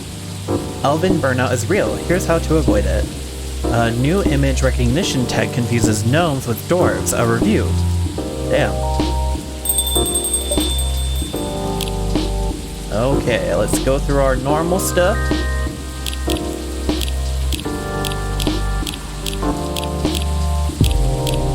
Damn. So we're not friends with Rachel, or Riona, or Aqua, or Bailey's at all. A girl always has her secrets. Top of the morning to y'all. Hungover but feeling awesome. I knew he was drunk. Just spent almost 2 hours checking on the mobile games in the App Store. The amount of copycat games is just staggering. I know, it's insane. No delivery today, will resume tomorrow. Okay, what's our story for today? On top of the Ferris wheel. It was finally our turn to ride the Ferris wheel. She grabbed my hand tight, excitedly pulling me into the faded pink gondola. Her small hand felt cold on my skin. Before it was warm. The slightest touch of it used to warm my universe. It used to excite me. But when she pulled me into the seat beside her, it felt cold. I knew I was the one who had changed. I was the one who could no longer feel her warmth. The Ferris wheel finally moved. She stared at the lake beside the wheel as we went upward slowly. The Ferris wheel is amazing, right? I feel like it's taking us to a world separate from our own. A world for just the two of us, She began a conversation. I replied with a faint smile. Hey, pretty boy, want in on a secret? I love you. Her smile was so sincere. It was painful to receive those words. I didn't say anything. I couldn't say anything. She didn't wait for a reply. A long silence passed as she turned back to the scenery laid on the other side of the window. I knew she was hiding her face from me. The Ferris wheel was halfway to the top now, still climbing ever so slowly. I tried to find the words I wanted to say to her. What's the softest way to break someone's heart? We reached the top of the Ferris wheel when it stopped. Like it was supposed to. For a moment, our time was frozen on the tip of the world. Hey, can we talk? Words finally found the courage to come out of my mouth. I know exactly what you want to say. You've been holding it in for months now, right? That same sincere smile. She should have kept that smile for someone who could love her as she loved me, not for someone who was about to break her heart. I'm sorry. I thought I was ready for this, but I was just pretending. Silly, huh? It's not. It's my fault. I'm sorry. She tried to fake a laugh. Her eyes were wet behind her glasses, bedewed by her tears. You deserve someone better, not me. I'm sorry. Hey, can you pretend a little bit longer, too? At least not up here, please. I cursed the universe for letting her love the wrong person. I cursed myself for letting her love me. The Ferris wheel creaked softly, signaling its movement, this time downward. Well, that was depressing. Good evening. Who's it gonna be? Is it gonna be Myrtle or... Oh, it's Georgie. Officer, welcome. Hey, Cupcake. How are you doing?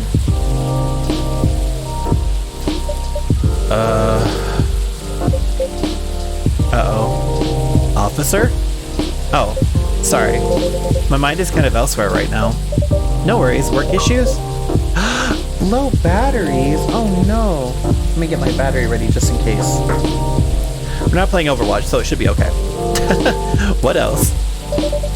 I'm all ears if you want to chat. Hey, you're a pal. Oh, you're a pal. I'm in a real bind, Cupcake. What happened? Well, never-ending workplace issues aside, things are getting weirder by the minute, and I'm feeling out of my depths. Are you talking about your recent patrols? Yeah, I've been analyzing the CCTV footage the last couple of days. Oh, I see. How did that go? Did the cameras manage to capture anything? Yes and no. The infrareds caught a couple of blurry things. They ran off, turned a corner, and disappeared. Could have been anything like rats or cats, but neither fits with what I heard on the scene. The footsteps, the laughter. Come to think of it, it sounded more like giggles. Giggles? Can werebeasts giggle? Not at that size, no. Even if they could, it doesn't explain the footsteps, really. Oh. Oh my god, it's always Lucas, I swear to god. Do you know why the satyrs... I think it's satyrs. Do you know why the satyrs from France are more musical than ones from America? Because they have French horns. Okay. I see. So what's next? I have some ideas, but they're just wild theories at this point. In short, I'm stumped. Cupcake, I've been racking my brain ever since Miss Riona dropped that bomb about the fairies, you see. Oh, what about them? As it turns out, fairies was an umbrella term for many types of beings. Anything that didn't fit the known physical rules of the time was to be referred to as such. Oh, Does that mean banshees were part of the fairy folk? Probably. Not anymore, though. It's an ongoing process, but the list is getting shorter.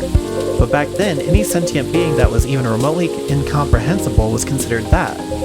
And that includes apparitions. Apparitions? Yes. Apparitions like... ghosts. Ghosts? Ghosts! I see. What do you mean, I see? Huh? Doesn't it sound like a bad joke to you? I'm not sure I follow. But come on, ghosts don't exist. Do they? Because if they do, all I can think about is that damn tree now. Ah, right, the tree. Does that mean it's haunted? It could be. Ack.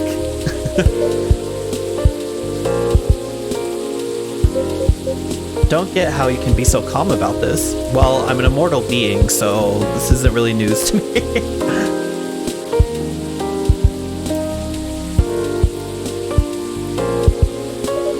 Huh? Well, why wouldn't I be? I mean, there have been all sorts of customers here. Some of them are so out of this world even. Sometimes literally. You're right. I guess you're not the one who's being weird here.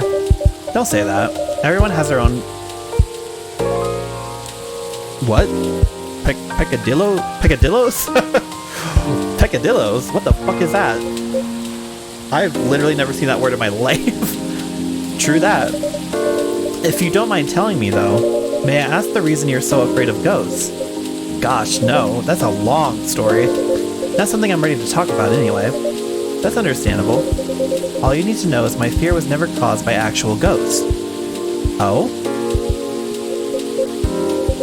Suggestion is a very powerful thing, Cupcake, but that's all I'm willing to share for now. Okay, thanks for sharing. It's funny. My grandpop was very into this stuff. So is my daughter. They're like my opposites, very curious and fascinated by the unknown. Not that I'm not, mind you. It's just, with my time as a cop and all, unknown variables usually mean trouble. I see, that makes sense. They're the kind of people who could see things from nothing. And I mean that in the best way possible. Like, the Zen Rock Garden thing from Japan? They understand the zen-ness of it. I don't, but that doesn't stop me from thinking it's chill, I think you almost got it. Yeah? But I'm sure he and my daughter could talk about it for hours. Too bad he passed away before she was born. I'm sorry to hear that. Don't be. On that note, Cupcake, you've seen my lighter, right? I'd say I'm pretty well acquainted with it now, yes? My bad. That thing was originally my grandpa's. He bought it sometime after the war ended. It was to commemorate the upcoming new era, he said. In more ways than one. He got honorably discharged due to a severe leg injury he'd never be able to recover from. Ah. At the time, he was living right across the street from the former town hall. For obvious reasons, he couldn't walk far. So it was a good location for him with all the veteran support nearby and all. Right. Now about that street, you see, my grandpa liked to chat. Never liked being alone, that guy. Plus, he pretty much hated his bleak room. So sometimes he'd go and hang out with the street vendors in front of his place.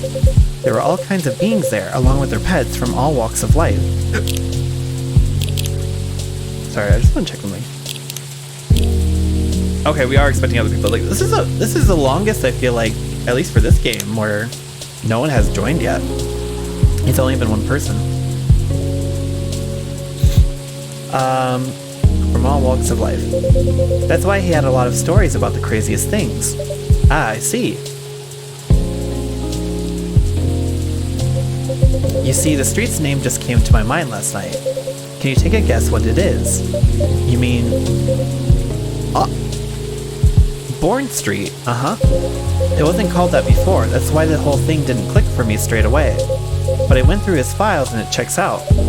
Does that mean the vendors he was talking about? Bingo. And you know what? He bought the lighter there.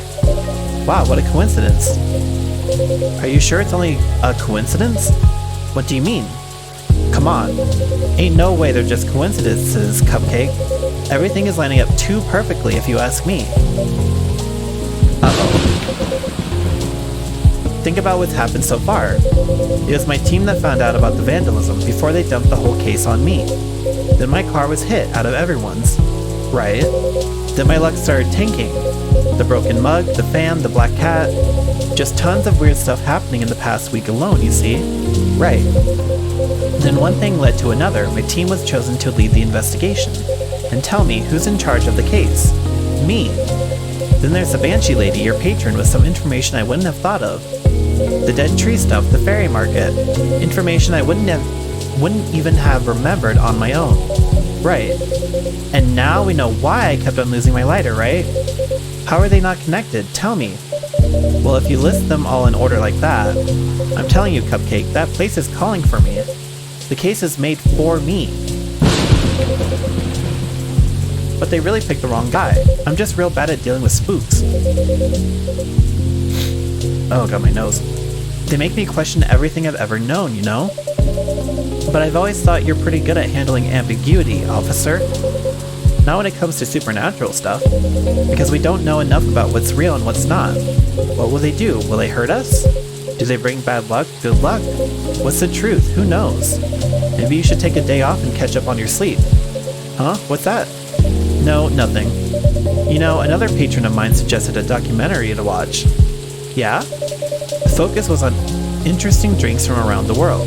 You could find everything from the mundane to the extreme, from local comforts to really special stuff.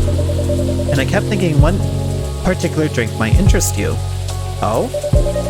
It is something like a protection drink. It's made of coffee, honey, lemon, and a slew of other ingredients. Huh. Protection from what, though? From evil spirits and bad luck, I think. Maybe it'll help ease your mind a bit. Ah, gotcha.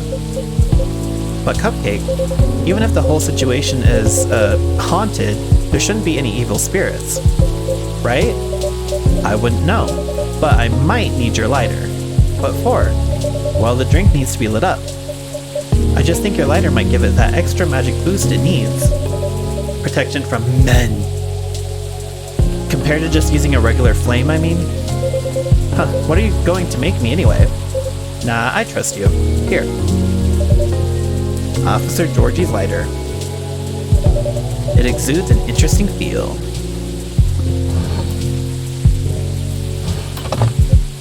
Okay, then make me this magical drink you've learned, Cupcake.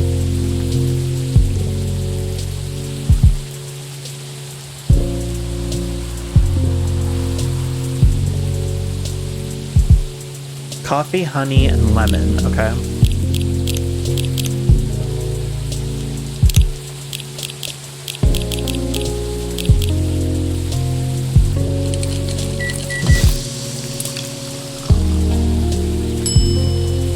Whoa. Should I give him his lighter back? That is so cool. How is he gonna drink that though? Oh my god.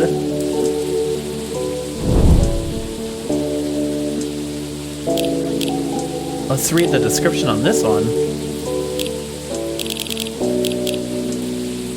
The spell-laden alcohol-imbued Galician drink is known to ward off evil spirits. Just look at it.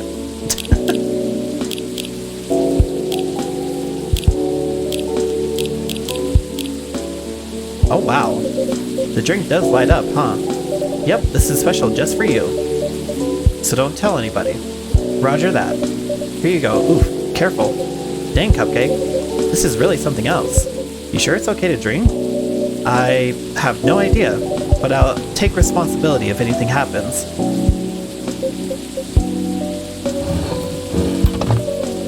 I'm just being silly, aren't I? Sorry for bothering you with all this stuff, Cupcake. You even made me this crazy drink to make me feel better. Don't say that.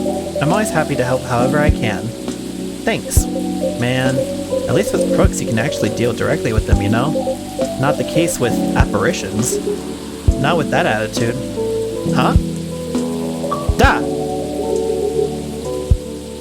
A hard-boiled advice? Modern problems require modern solutions? Who the fuck are you? What? Everything can be taught with a little elbow grease. Not actual elbow grease, I won't make that mistake again. McQueen? Is that you? Hello, Williams. It's been a while. It is you. The surprises just keep coming this week. Let me go over there. You know each other? More or less. We were brunch buddies. Brunch buddies? Brunch buddies. I feel like I meant to say brunch buddies in that same serious tone, but I don't like to talk about it. I still get nightmares. I feel ya. I wasn't sure we were going to make it out alive. We were truly the lucky ones. Without a doubt. I'll just take both of your words for it. Good, because I don't like to talk about it. So what brings you here, Detective? Surely it's not the coffee. Secret police reasons. I've not read the briefing yet. A cab in disguise. Brunch buddies. But enough about me. Tell me about your supernatural problems. Yeah? You need to bust a ghost? Oh. Well, busting might be a bit much. I was just talking to Cupcake about getting over my fear of that stuff. And ghosts. Something like that. I'm weak against ghostly looking stuff. I get freaked out easily. For example, I admit I got a little spooked by what happened on Bourne Street the other day. I remember that. I know very well that unchecked fear leads to prejudice. That's why it's a no-no in my book. It even pains me to admit that out loud. Sometimes the toughest case to crack is ourselves. Other times it's ghosts. How do you do it, Detective? Your cases, man. I'd have probably lost all my hair by now if I were you. I try not to think about it all that much. And when I do think about it, I think, who else will do it? Nobody, that's who. Yeah, that makes sense. You know, once you get over the dead part, they're just like you and me. Look, I remember this one case we were investigating a haunted apartment. This lady, her husband had recently passed away but wasn't moving on, if you get my drift. Real deadbeat, couldn't take a hint. Anyway, we had to go in and exorcise the place, right? But the husband, he's caught wind and he's retreated into the basement. I won't get into the technicalities of it, but it's harder to get a ghost out of a basement or an attic. It's all about angles, really. I mean, I get it. That used to be his home, all his stuff is still there. It's hard, I get that.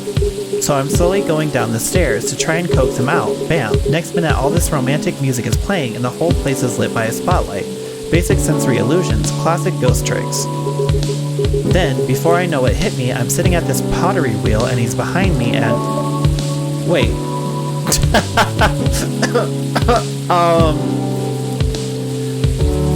Did you just get ghosted? Wait. Oh, my fucking controller died. Truly, wait, hold on. Give me 1 second.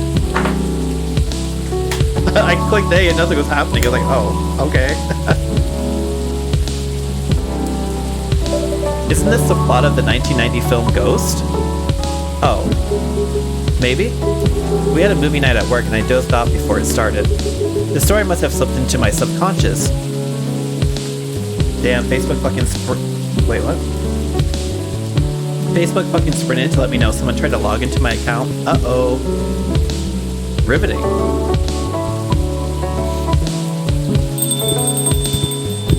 Oh. Who the fuck is this?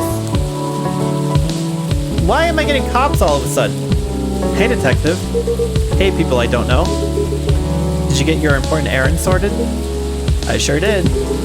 Julie, I can see crumbs stuck to your face. That's just the rain. It's very bready rain. There's filling all over your top. That's blood from a gunshot wound. It's healed up though. You're literally holding the receipt from the donut shop. That's why they pay you the big bucks, detective. So what'd I miss? We're talking about getting rid of Officer Williams' fear of ghosts. Hey, ghosts?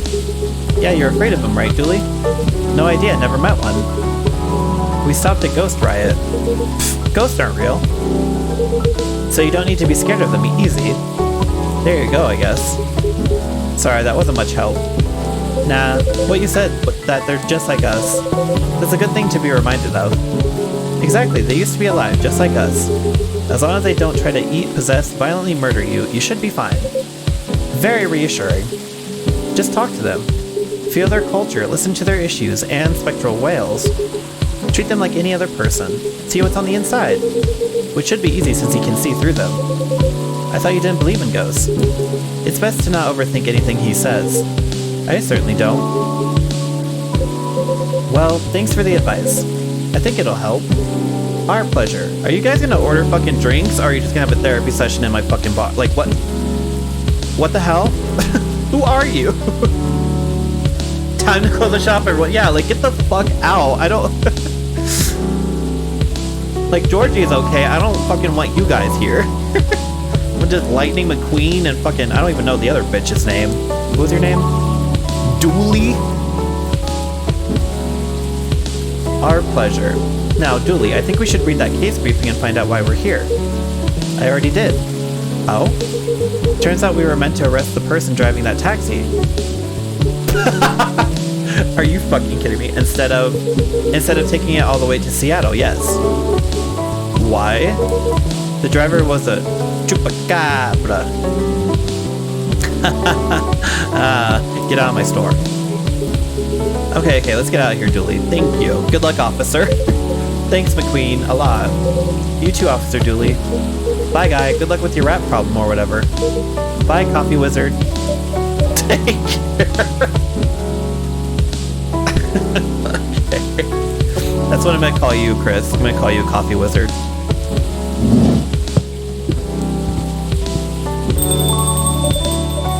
That was quite something. Yeah, why did you let them in? Why were they here? Have you been telling them about my store? How dare you? That was quite something. Well, what do you know, Cupcake? Looks like my good luck is back. I'm feeling like $1 million now. I'm very glad you do. Thanks anyway, Cupcake. I really did nothing much. Are you going to be okay? Okay enough to start thinking about what to do next. I'm done here for the night. You have a good evening, alright? Please keep me updated, officer, and stay safe. Will do. Okay, was that really... Hold on. Is it... Alright then. Maybe I'll go check the stock and... Oh. Two people? Oh, hi, Riona. Miss Riona, welcome. Hello. Wasn't there two people? I thought it rang twice. I don't know. How's the traffic out there? It's a mess. There is construction work taking place on Leonora Avenue. Ooh, I can imagine the gridlock already. Fortunately, I have no deliveries to make today. That's great, I'm happy you're here. So anything I can make for you this evening? I'd like something for my throat. I would appreciate a cup of tea infused with some lemon and a touch of honey. Okay, so this is probably going to be one of the things that I made before.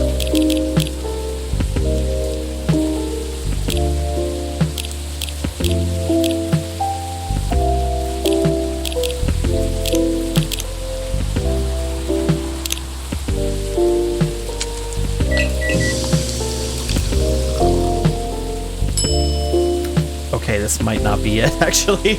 Wait, uh-oh, why are you dotting? On a scale of 1 to 10, what are the odds that you think Aerith is going to die again in the remake? Also, that is it? Oh, see, she gets the cool drinks.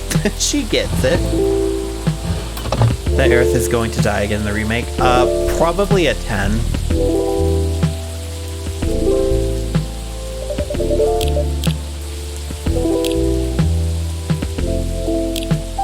Sweet and memorable like summertime blues.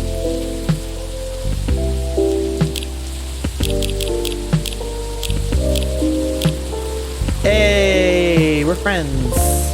Kind of. Singer Gruber part-time. Wow, no hope for her from you at all? Well, I mean, I don't see a reason to keep her alive.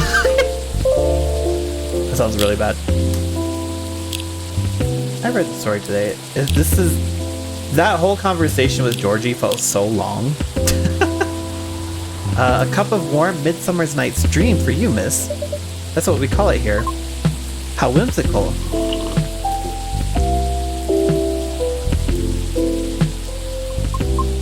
It's wonderful. Sweet, but well balanced with the lemon, and the slight bitterness of the tea completes the taste. Thank you. You're so very welcome. By the way, you just missed Officer Georgie by a few seconds. Is that so? How is he? He's been thinking about what you said quite a bit, actually. Oh? He's currently dealing with plenty of clues he isn't used to. That's why he's hard at work at the moment. I see. Would you mind doing me a favor? Oh, what do you need? Could you give my contact information to him? We only connected via Bluetooth last time, so... Oh? An email address and phone number are written on it, belonging to Riona Sheeran. A piece of a blue card with an email address and phone number written on it. Okay. What I said a few days ago may have been a bit overwhelming. It is possible that I spoke more than was necessary. All because I couldn't help but feel a pang of bitterness knowing what happened to the tree. That's entirely understandable, though. But it is not my intention to interfere with his work. As such, if he requires any assistance, please do let me know. It is the least I could do, as I realize there would be plenty of difficulty obtaining information. Oh, I mean, because Officer Georgie is a human, and we semi-physical beings have our own way of sharing information as such. I understand what you mean. Okay. I just do not wish to incriminate anything or anyone. It's fine, I get it. I'm glad. I'd say you've already helped him out in more ways than one. Sorry, did you say something? I was zoning out a little. No, nothing. I'll pass this off to him. Okay, thank you. Will Aerith die again? I wasn't programmed to answer questions from basic... What? I don't remember... Jesus Christ! I'm gonna have to fucking change the answers. I don't remember them being this fucking salty all the time. Jesus Christ.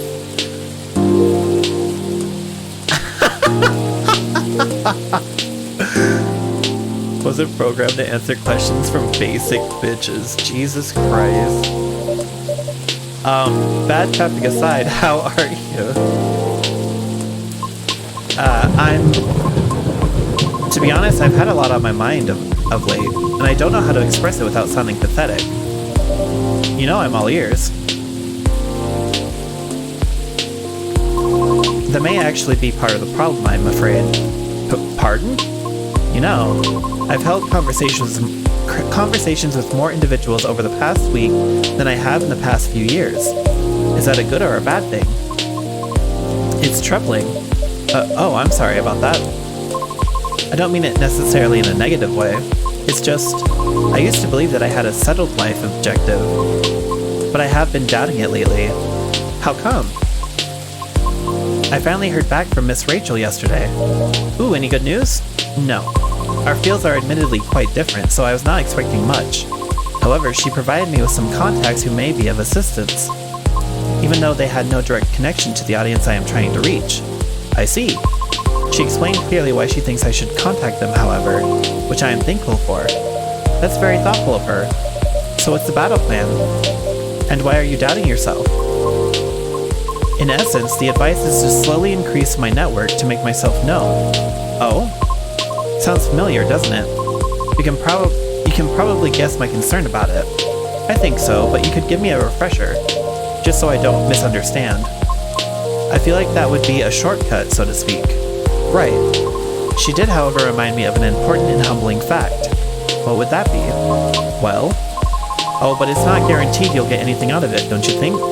Unless you're really, really sure the so-called shortcut is 100% gonna work. Because you'll have to do way, way more than just making a few calls and waiting for callbacks, you know? I'd say that's a decent impression of her. Thank you. After that, she told me a story about her early career experiences, both the good and the bad.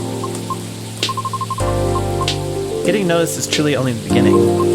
Then it is either a matter of letting your talent speak for you, or you go out there to develop connections with the right people. Even then, there's still no guarantee of success. After listening to her explanation, I respect Miss Rachel's determination. I can certainly see how it worked out for her, but then I was left wondering whether Mr. Lucas meant something similar during our first meeting. Right, I thought it all sounded familiar. Will you try her suggestion then? I don't know. Is it difficult? No more difficult than sending reels to every audition I've come across and being rejected by every single one, but for some reason I feel conflicted about it. Speaking of Mr. Lucas, he and I have also continued our correspondence, although perhaps it was more like a necessity. Did something happen?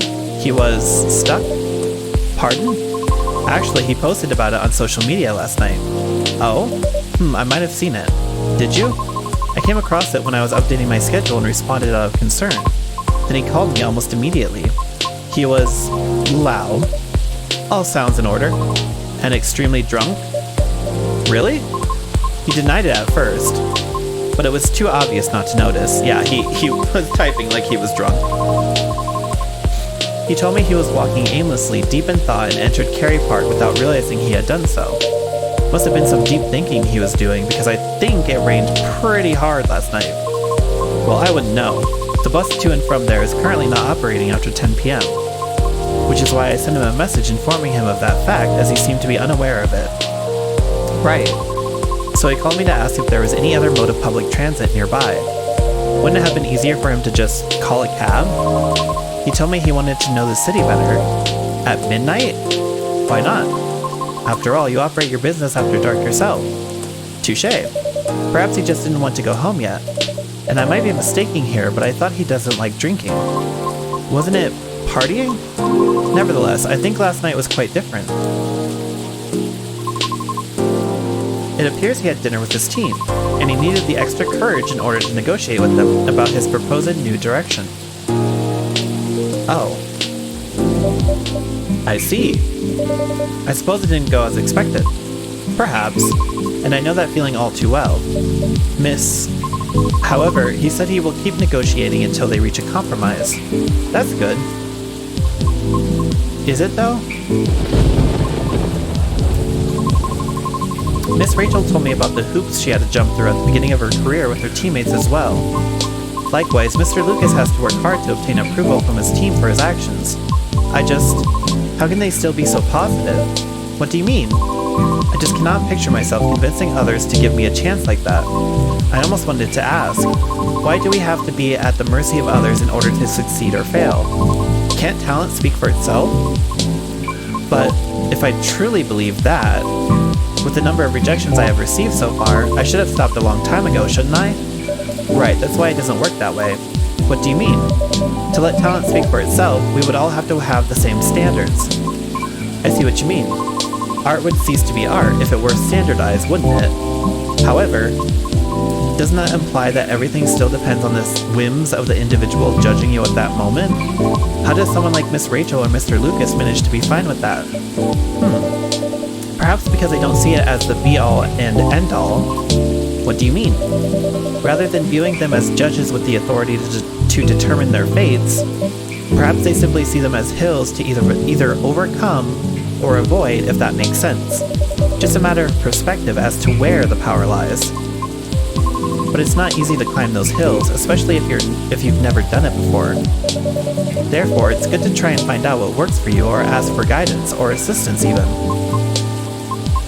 Because one can't possibly know every single way to overcome obstacles, or be able to safely recognize warning signs without first learning about them from others. Is that what you're trying to say? I see. Still. Miss Rihanna? Yes. Sorry, I got a bit lost in my thoughts. You're fine, I promise. But speaking of Mr. Lucas, what happened to him after the call? I picked him up and drove him home. Whoa, but I thought you're located in Bellevue. I am, but I still had unfinished business in the downtown area. Moreover, he suddenly began singing quite loudly nearing the end of our call, which led me to conclude that it would be best for me to go and fetch him. I see. How was his singing, in your opinion? It wasn't too bad, if not for the fact that he was screaming most of the lyrics, that is. Well, his hoodie was soaked when I arrived, so he had to take it off before getting into my car. Thankfully, the water did not completely soak through to his shirt, so he remained relatively dry. However, I still had to lay down the seat covers as his fur got rather wet. Hope he didn't get sick then. Aside from all that, was he okay? Considering the situation you mentioned earlier, I mean. Well, he happily asked me to do karaoke with him, which I declined. Probably for the best. Could have been entertaining, though. I ended up taking him for a drive, though, as I need to take care of my unfinished business. A late night delivery? No, I was buying a pie. At midnight? Yes. Why concerned you may have a competitor? No, not at all. Maybe a little bit. Oh, Cupcake, you will be fine. I sort of want to know just so I can inform Officer Georgie about it. Oh, why? His daughter loves pies. When his car was vandalized, Officer Georgie had plans to buy pies for his family's get-together, but the report took a while and the weather was bad. And by the time he was able to get a taxi, he thought everything was already closed. I see. But he takes pride in being a Seattleite, so I wonder if he knows about it already. Well, it is a very small kiosk attached to a pub, very easy to miss. The spot is known as Disco Pie, and it serves fresh pies until 1 a.m. Interesting, good to know, thanks. Getting back to the story though, you both went for pies then? Yes, and that seemed to fascinate him for some reason. What did you each get? He ordered a slice of warm apple crumble with a scoop of French vanilla ice cream on the top, and a large cup of piping hot coffee with a little bit of milk. Ouch. I feel betrayed, truly. Oh, but it was my suggestion since I thought he needed to warm up. Double ouch. I apologize. I'll live. A little piece of advice, though, a glass of warm water might be better for the inebriated. Coffee's not the best at retaining fluids and thus preventing hangovers. Oh, that's really good information to know. This is why you are the best barista, Cupcake. Thank you. Okay, my feelings are hurt slightly less now. And what did you get for yourself? I had a slice of hibiscus blueberry mint pie myself.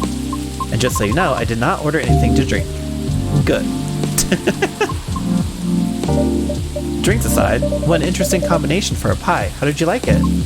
I enjoyed it. You serve hibiscus here too, don't you? I'll remember to order it next time. Please do. And so we continued our conversation afterwards. That was when he told me he had not given up on his goal despite the many disappointments with his team. He also told me why he does not drive at all. Really? Why? It is... On second thought, it may be better to hear the story directly from him another time. I apologize. No problem, I understand. We also discussed quite a few things we have in common. Really? Yes, surprisingly. And before we knew it, it was already nearing 5 a.m. Must have been a gripping conversation. I am not sure. However, his exhaustion seemed to finally catch up with him then, so I drove him home. Weren't you tired as well? No. I should go now. Alright, will you be okay? I have a lot to think about. Thank you for being patient with my concerns, Cupcake. No problem at all, anytime. Have a good evening then, Cupcake. Come back again soon.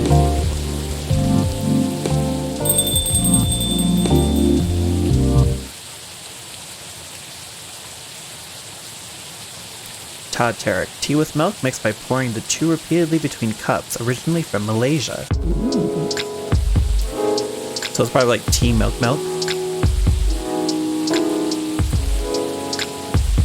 Okay, this is gonna be the last day, probably. Friday, September 29th, 2023.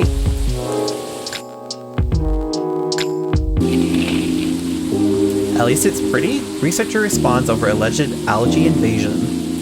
Dwarfira Tech teams up with Golomex Industries to produce self-healing concrete technology. Alien sightings increase. Is this an invasion? Oh, we're gonna finally see our favorite aliens. Oh, is that Bailey's? I think it's Bailey's. It's Bailey's. Okay, any new stories? Maybe we'll have a chance to level up our friendship with Bailey's. You want to know where I got all my awesome sunglasses is? Check out my good sponsor here. Been working with them for eons and I always love their stuff, but y'all know that already. Ad. Normal schedule. Damn, no one's liking your posts. I'm very lucky to have people who's with me no matter what, and I won't take it for granted. Let's read our daily story. Sing your body electric. Sing your body for hiding the truth in them prancing. Like a perfect man they are, like a perfect woman they are. Like a perfect person the world expected they are. Not themselves, they can't be their hidden... not themselves, they can't be.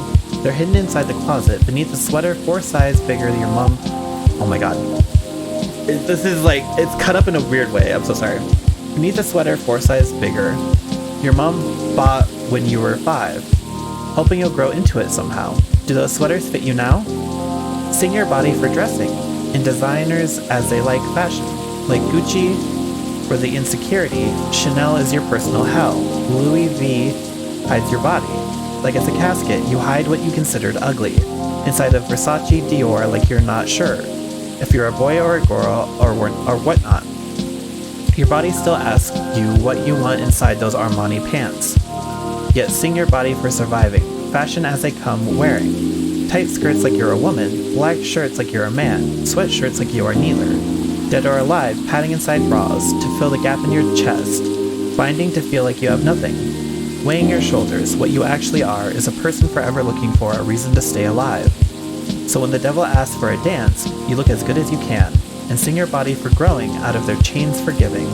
A mother's expectations, a father's disappointment, the owner of the body who keeps on. Drawing lines near their wrist, praying this is it, yet persistent in staying alive. Oh, how happy your veins must be, carrying hope through the arteries to where your heart is. A body that cannot stay broken, a body celebrated, a body forgiven. So sing your body for being how blessed they are the entire thing. How perfect a woman is, how perfect a man is, how perfect the body outside that dichotomy. How perfect the souls still looking for a body fit for themselves. Like shoes on the shelf inside the closet, still waiting to be used. There will be time, pretty high heels. There will be time to feel like singing your body electric. Sing it fantastic, tantric like it's time. For your nakedness to be alive, proud as you are. Oh, I just noticed a little bear. Has that bear always been there?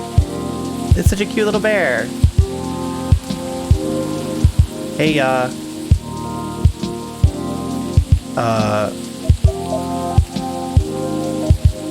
what? Knock knock, anyone there? Mr. Bailey's, hi. I'm sorry I didn't hear you come in. I was wondering why the camera was skewed. I was like, hello? I'm alright, but you look pretty distracted. A penny for your thoughts? You can have them for free. I was just pondering the hidden side of things. How different the world is under the surface compared to what we think it is. Nothing and no one is exactly what they appear to be. Funny, I was having similar thoughts on my way here. I guess now that we spend so much time on social media, people believe we can be summed up in a picture or a sentence. But it's not like that. It's not that easy to know someone. Even if that someone is yourself. Especially if that someone is yourself. Sounds like we agree on this. We sure do. And it's been on my mind a lot in the past few days. Does that have anything to do with your wedding to Miss Lua? Got it in one. How are things on that front? A few days ago we decided to take some time apart to think. That sounds ominous. No, I don't mean it like that. It wasn't a breakup or even a break. Whew. We've been through so much, there's no walking back on our relationship now. But sometimes you're so together that you lose sight of the big picture, you know? I think I see what you mean. So we decided to give each other a bit of space and figure out what we really want out of our wedding. And more importantly, out of our marriage. I see. Have you made any progress on that front? Do you want the short version or the long version? I'm always here for the full story.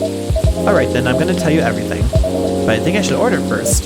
Sure thing, what can I make you tonight? I'm not feeling fussy. Anything warm would do. So anything really. Makes sense, what about some herbal tea then? Hibiscus butterfly pea? Butterfly pea or hibiscus sounds great, with milk and honey please. Okay. So it sounds like I could make either or. Butterfly pea or hibiscus. What do we have more recipes of? 1, 2, 3, 4, 5, 6. 1, 2, 3, 4, 5. Okay, so let's do hibiscus, milk, and honey.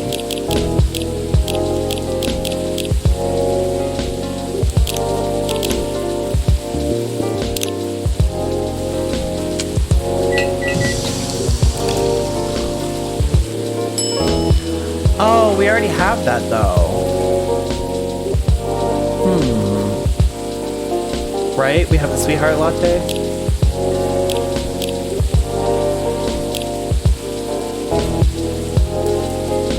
Yeah. Oh, we have both already. Do you think if we switched to honey and milk, it would give us something different?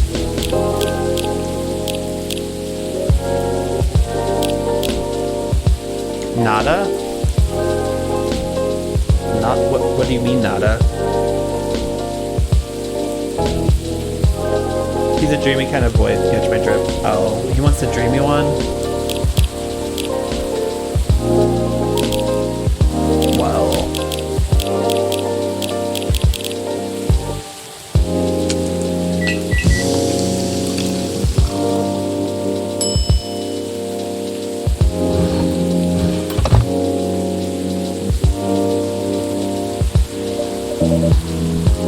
Here you go, I hope you like it.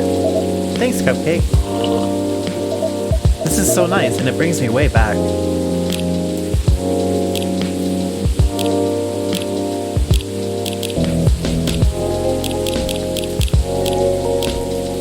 Oh shit!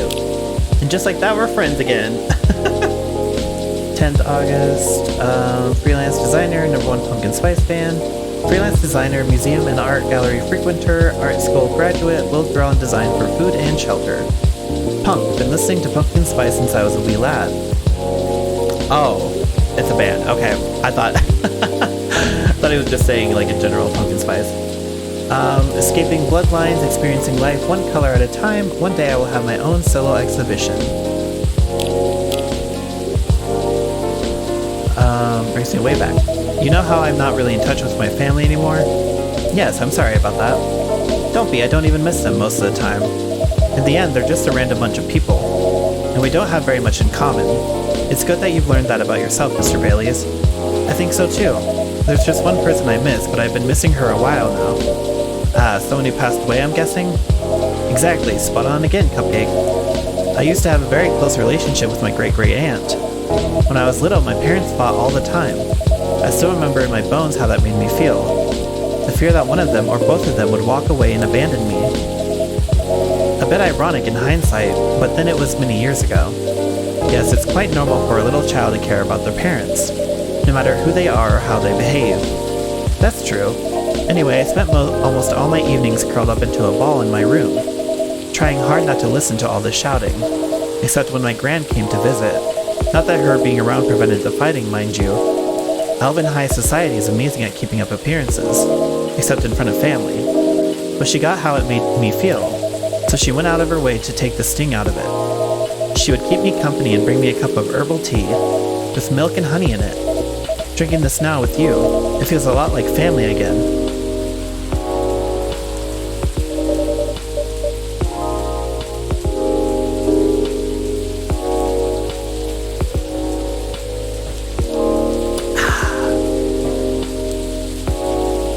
Sounds like she was a perceptive person. She truly was the best of them until she got sick. Oh no, how did that happen? I thought elves don't get sick. See, that's a part of elven disinformation. Elves don't get sick with your little run-of-the-mill colds, but they do get big bad diseases like everyone else. And it's not uncommon for us to die from them. Except there's this assumption in elven society that if you live the right sort of life, you'll pass away peacefully in your bed. So that's what families say most of the time when someone dies. Incidentally, that also means they need to pretend everything is fine until the very last moment. So that's what they did to my aunt. They basically shut her in during her last few weeks.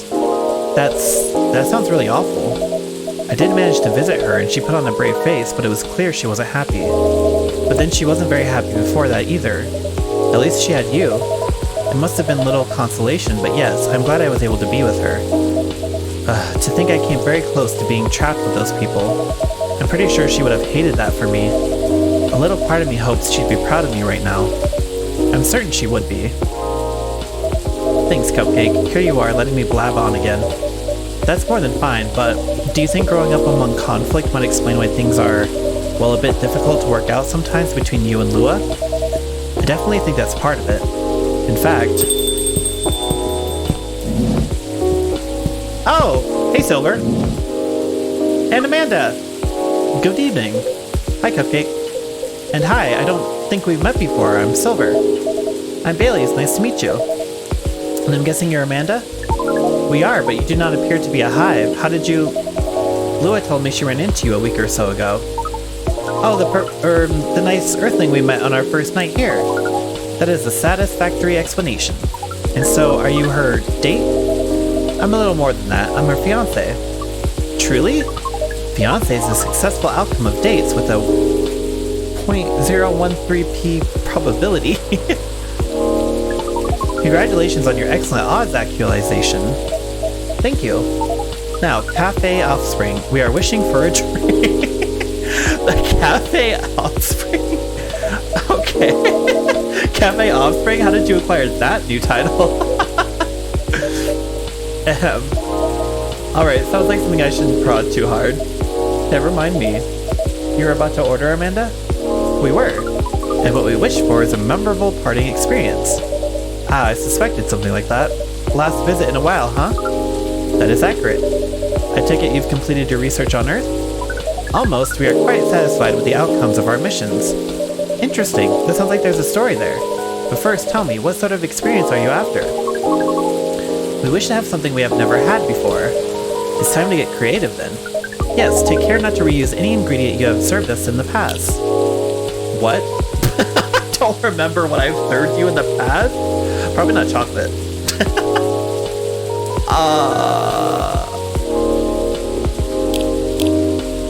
Girl.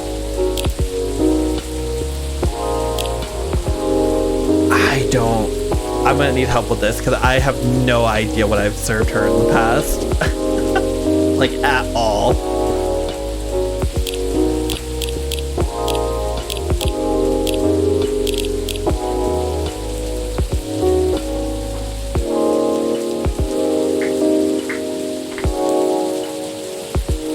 Ooh, itchy. Ooh, itchy. A hibiscus latte. Oh.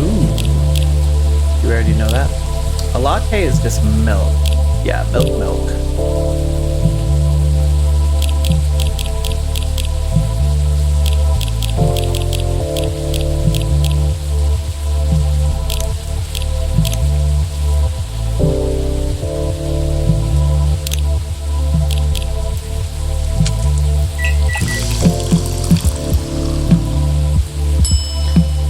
Boo, boring, boo. Let's do some latte art.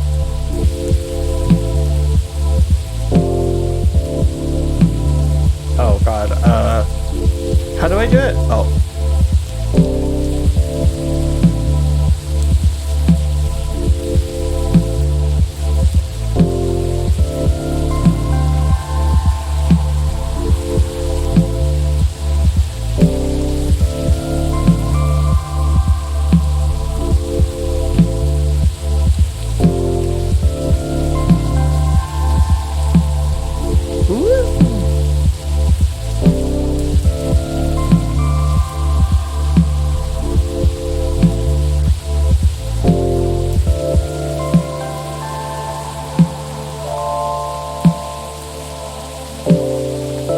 Yeah, serve it.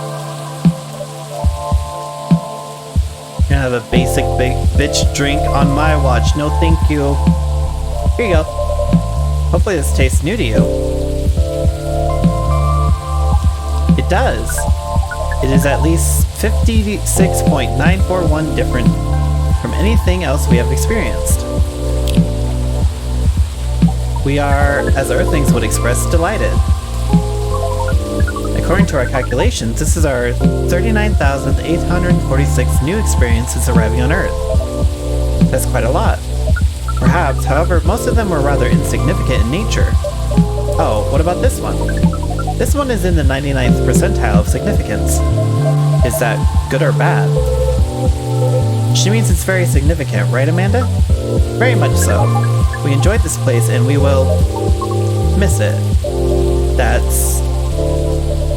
don't mind me, getting a bit emotional here.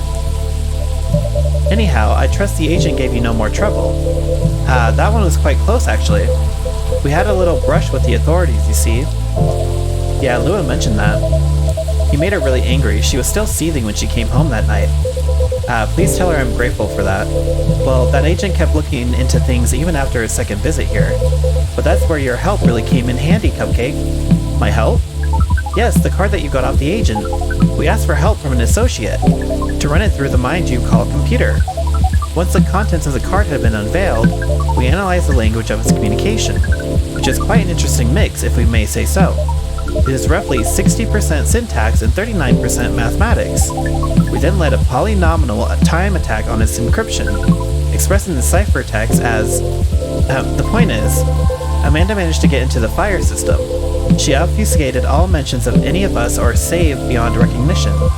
And some totally legitimate orders came in to send the agent to Europe on an urgent mission, which should last more than long enough for him to forget all about us.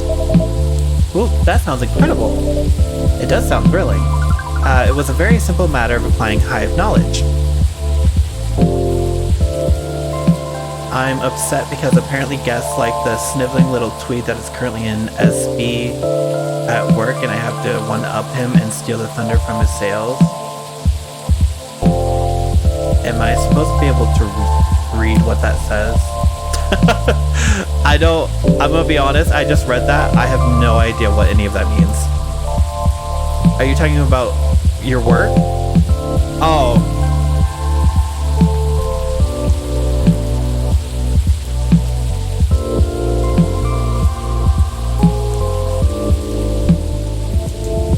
Oh, okay. Oh, okay. It was a very simple matter of applying Hive knowledge. Be that as it may, that's great work, Amanda. Hold on. You know, if that's supposed to be... Oh no, we are best friends with Amanda, never mind. Be that as it may, that's great work, Amanda. We are pleased. Amanda is amazing. But let's not forget who got the card in the first place. You really helped us there, Cupcake, thank you. I'm very glad to hear that and very relieved. Yes, we have thought on it for a while, and we have decided we do not care for that sort of excitement. Around the world, around the world. Not if it makes our siblings so sad. You've really gotten a hang of emotions now, haven't you, Amanda? Thank you, Offspring. If that is the case, we are content. That means our mission is well and truly accomplished. Did you come here specifically to pick up Earthling emotions? No, we came here for the purposes of general Earthling research, but it appears to us now that emotions are one of its most interesting aspects. We will be submitting a, you call it academic paper, Uncontrolled Stimuli and Reflexive Neural Patterns, Deep-Level Communication in Hive versus Non-Hive Species. Wow, that's how you know it's serious research. I don't even understand the title. Amanda always was the brains in the family. That wasn't your only mission though, Amanda, right? If you're leaving, does that mean... Yes! Pearl and I did go out on a date. Right, you're looking for love, aren't you? I was, I think. I think I may have found it. Wait, wasn't the first date a really short time ago? Just a couple of days, but I've been waiting a while and I really think this is it. When I took up this mission from the Hive when I came to Earth, and during this entire process when I changed, what I was hoping was that someone would see me for who I am. And I really think she does. That's so great, but I'm curious, doesn't being in a hive provide that experience of feeling seen? It does and it does not. And in fact, we hope that is something our research might improve. The hive sees thoughts and desires honestly, but it is not able to communicate the reasons for those desires, the emotions as it were. We do not dwell on those, nor will we start to do so in excess. But it seems to us now that they may be worth conveying, at least to some extent. Yes, what Amanda said is a part of it. I was very unaware of my emotions when I first came to Earth, and I was really bad at communicating them clearly to others. In some ways, I still am. It will always be harder for me to grasp them than for most people. But when I started to understand them, I was both fascinated and scared, which is not an uncommon experience, I think. It's really not. It requires a good deal of courage to look at your emotions honestly. It certainly requires some time, and even more time to find someone who can look at them with you. Not get scared and take them as they are. Someone who can see you clearly and kindly. It is a precious thing when that happens, huh? A rare and beautiful thing. Has that been your experience with Lua? It definitely has. I almost forgot how much it mattered too. I'm lucky that I have good friends who remind me of that. So does that mean you and Lua found some answers? Oh, the heck with it. I can't hold my tongue any longer. I'm sorry to interrupt your goodbyes, you guys, but Cupcake, I'd like to officially invite you to a little surprise ceremony, which will take place 3 days hence. Wow, that's some answers indeed. Yeah, taking a little time to think really cleared our heads. We had gotten bogged down in the details, and in our own insecurities to be honest, so we decided to make it simple again. No fuss, no massive expense, nothing like that. But just us and our closest family members, whether we got them at birth or chose them ourselves. I am very touched, Mr. Baileys. Come on, Cupcake. You know you mean a lot to the two of us, as does this place. Whiny bitch. Oh, shit. Are you talking about Trash Man or talking about Baileys? Damn. Speaking of which, I also have Hyde's invitation here. Oh, shit. Special invitation card. Yeah.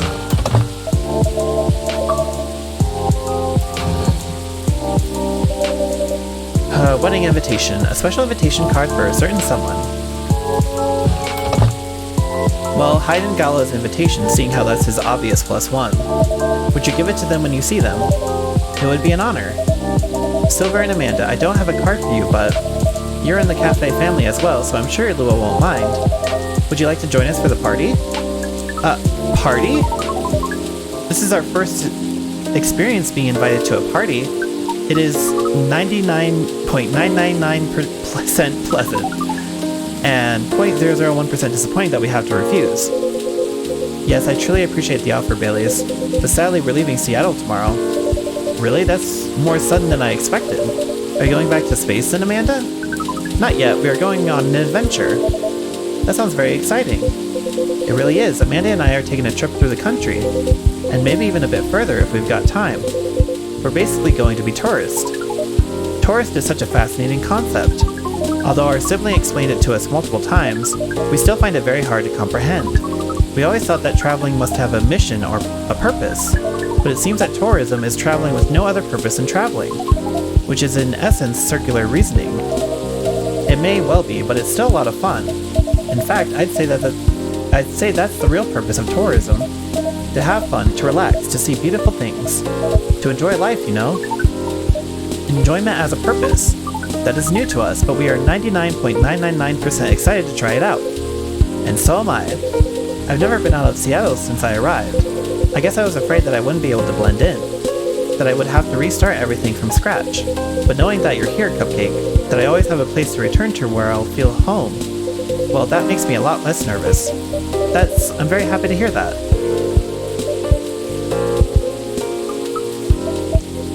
Ahem. I think I should order a drink. Of course, what can I make you? I'd like to reflect the spirit of our upcoming adventure, but I'm also in the mood for something sweet and soothing. So it's sweet and soothing, but with an adventurous kick. Yes, that's exactly right. Then how about some hot chocolate with something extra to make it fun? I'd love that. Hot chocolate with some sweetness and some spice would be amazing. Okay. So hot chocolate. Okay, so we got chocolate, sweetness, and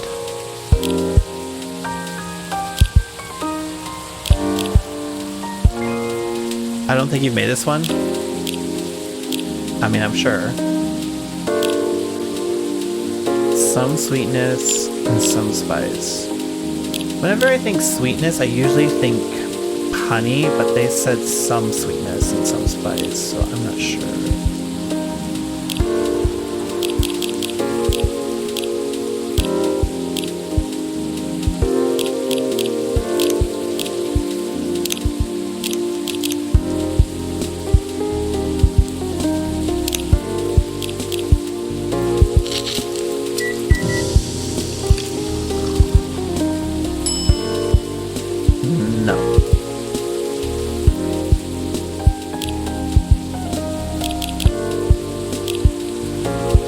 I already forgot what I fucking had. Damn it.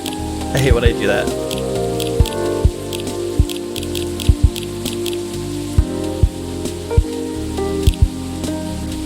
I already forgot what I made.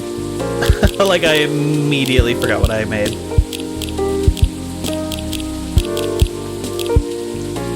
Chocolate, honey, and cinnamon. Oh.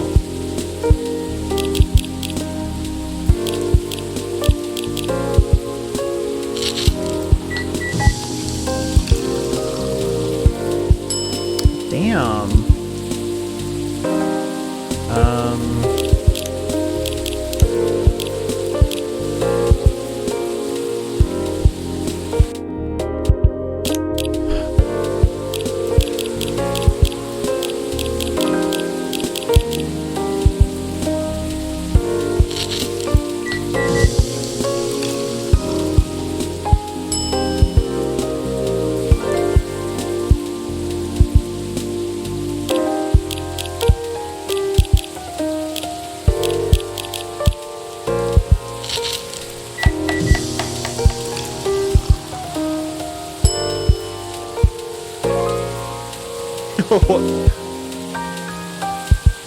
Is that it?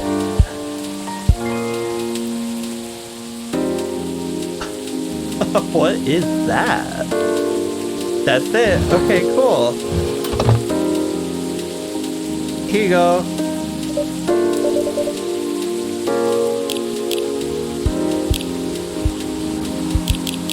Whoa. Fast to make, fast to drink, and the best start to light-year guided adventures. It's a little spaceship and astronaut in design. Yeah! Here's a 299.792.458 for a light speed traveler. Ooh, we like this name. It is evocative and adventurous. Evocative? Yes, is the speed of light not evocative of great adventures? The speed of light? Oh wow. Way to target your audience, Cupcake. Thank you, but do you like the taste, Silver? I love it. This is exactly what I wanted. It's got the spicy kick of ginger to start with, which keeps you on your toes, but then the honey makes it sweet and comfortable. In fact, it reminds me of you, Amanda. How does the taste remind you of us? I guess he's saying that you're sweet, but with a strong character as well. That's about right. We do not entirely comprehend it, and yet we are pleased. Well, that's settled then. Whenever you miss Amanda, Silver, you can come here and I'll make you this drink. I like that. Thank you, Cupcake. Whoa, what the fuck was that? Wow, careful there. You don't want to spill a drink you enjoy this much. You're right. I'm just so excited I can barely sit still. I can imagine a first trip across the country is a big deal. It is, but that's not the only reason I'm excited. Okay, that was quite the dramatic pause. I really want to know what you're going to say now. You guys seem to lead very interesting lives. Oh, not at all. I think I'm quite a boring person with a secret society and an alien background. It's true that some of my life circumstances are a bit unusual, but this particular thing is very commonplace. Our sibling is excited because his date will be joining us. And in fact, we must be fair and acknowledge that we may have misjudged her based on her lack of facial symmetry. Although Pearl's features are 9% different from left to right, we agree with her movie analysis 99% of the time. Wow, hold on. Amanda, you have met Pearl and you talked about movies? And now she's joining you two on a holiday? How did any of that happen? We watched orc westerns all together last night. Pearl likes them a lot as well. You don't exactly sound thrilled. Fortunately, she also likes space travel operas. I see. Learning couple compromises is hard. That sentence seems weird to me. Oh, I just realized I'm in the way. Hold on.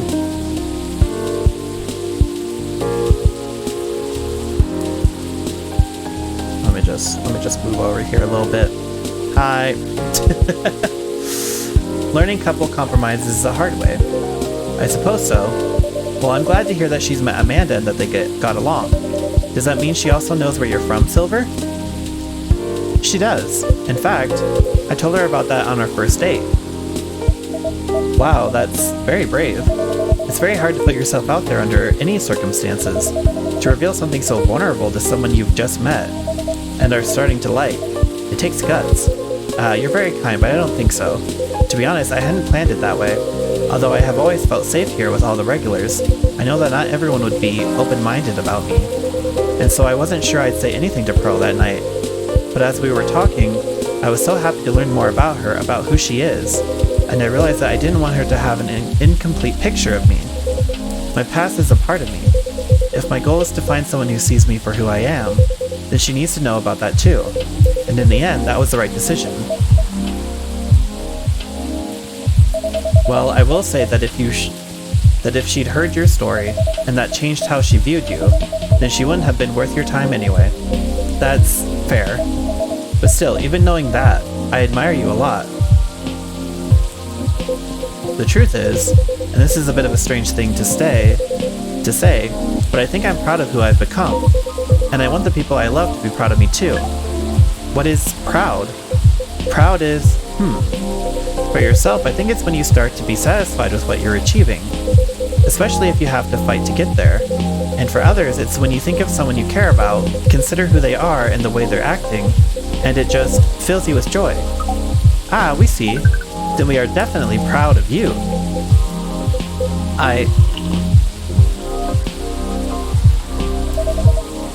You two are a really sweet family. And so are you and Miss Lua, Mr. Baileys. True, chosen families can also rock. Yes, when we met Pearl, we came to a conclusion. There is no difference in nature or expression between a family that you are born with and a family that you acquire by choice. Both demand work and understanding. There may be minute differences in the specific process, but the bond appears to be 99% similar in the end. So it is.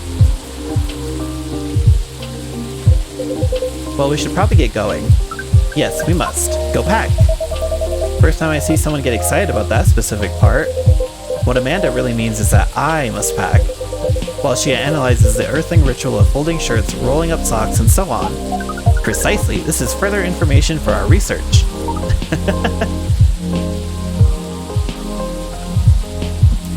I'm gonna move just a little bit over there. There we go.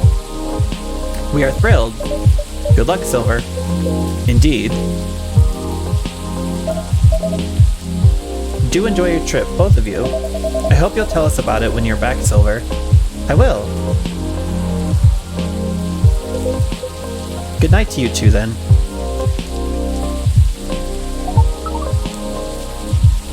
Hasta la vista, strangers! Huh? Orc westerns. Ah, bye to you too.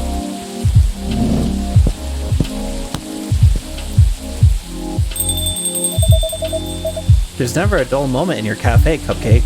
I try it. Speaking of which, would you like to hold some party or after party for your wedding here? I know it's not a very large space, but perhaps whether we'd like it? We'd love it. Honestly, I didn't want to impose, but there's no place that could be a better fit. And I don't mind that it's not very large. It's going to be a small, cozy wedding. So this is perfect. It's settled then. Lou is going to be over the moon when I tell her. In fact, I'm going to go and tell her now. That's a very exciting prospect. It really is. Thanks again, Cupcake. You're like a guardian angel for us. And on that note, I'm off. Good night.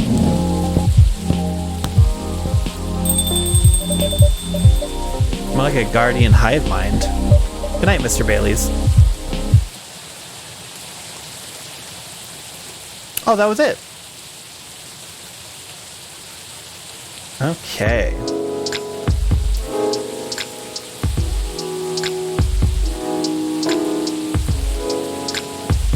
I like how we're just kind of like a blob. September 30th.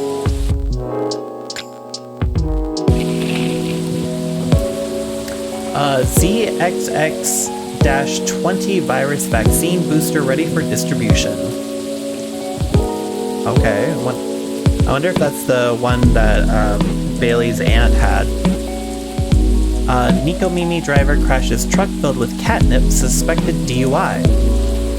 UFO previously spotted by Space Guard fighters, a very determined hot air balloon.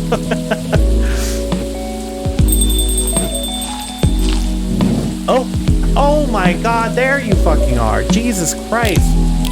I was worried about you fuckers. Okay, I'm gonna save.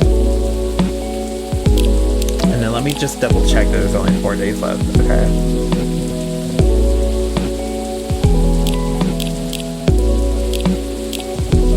Wow, there's only 3 on that day.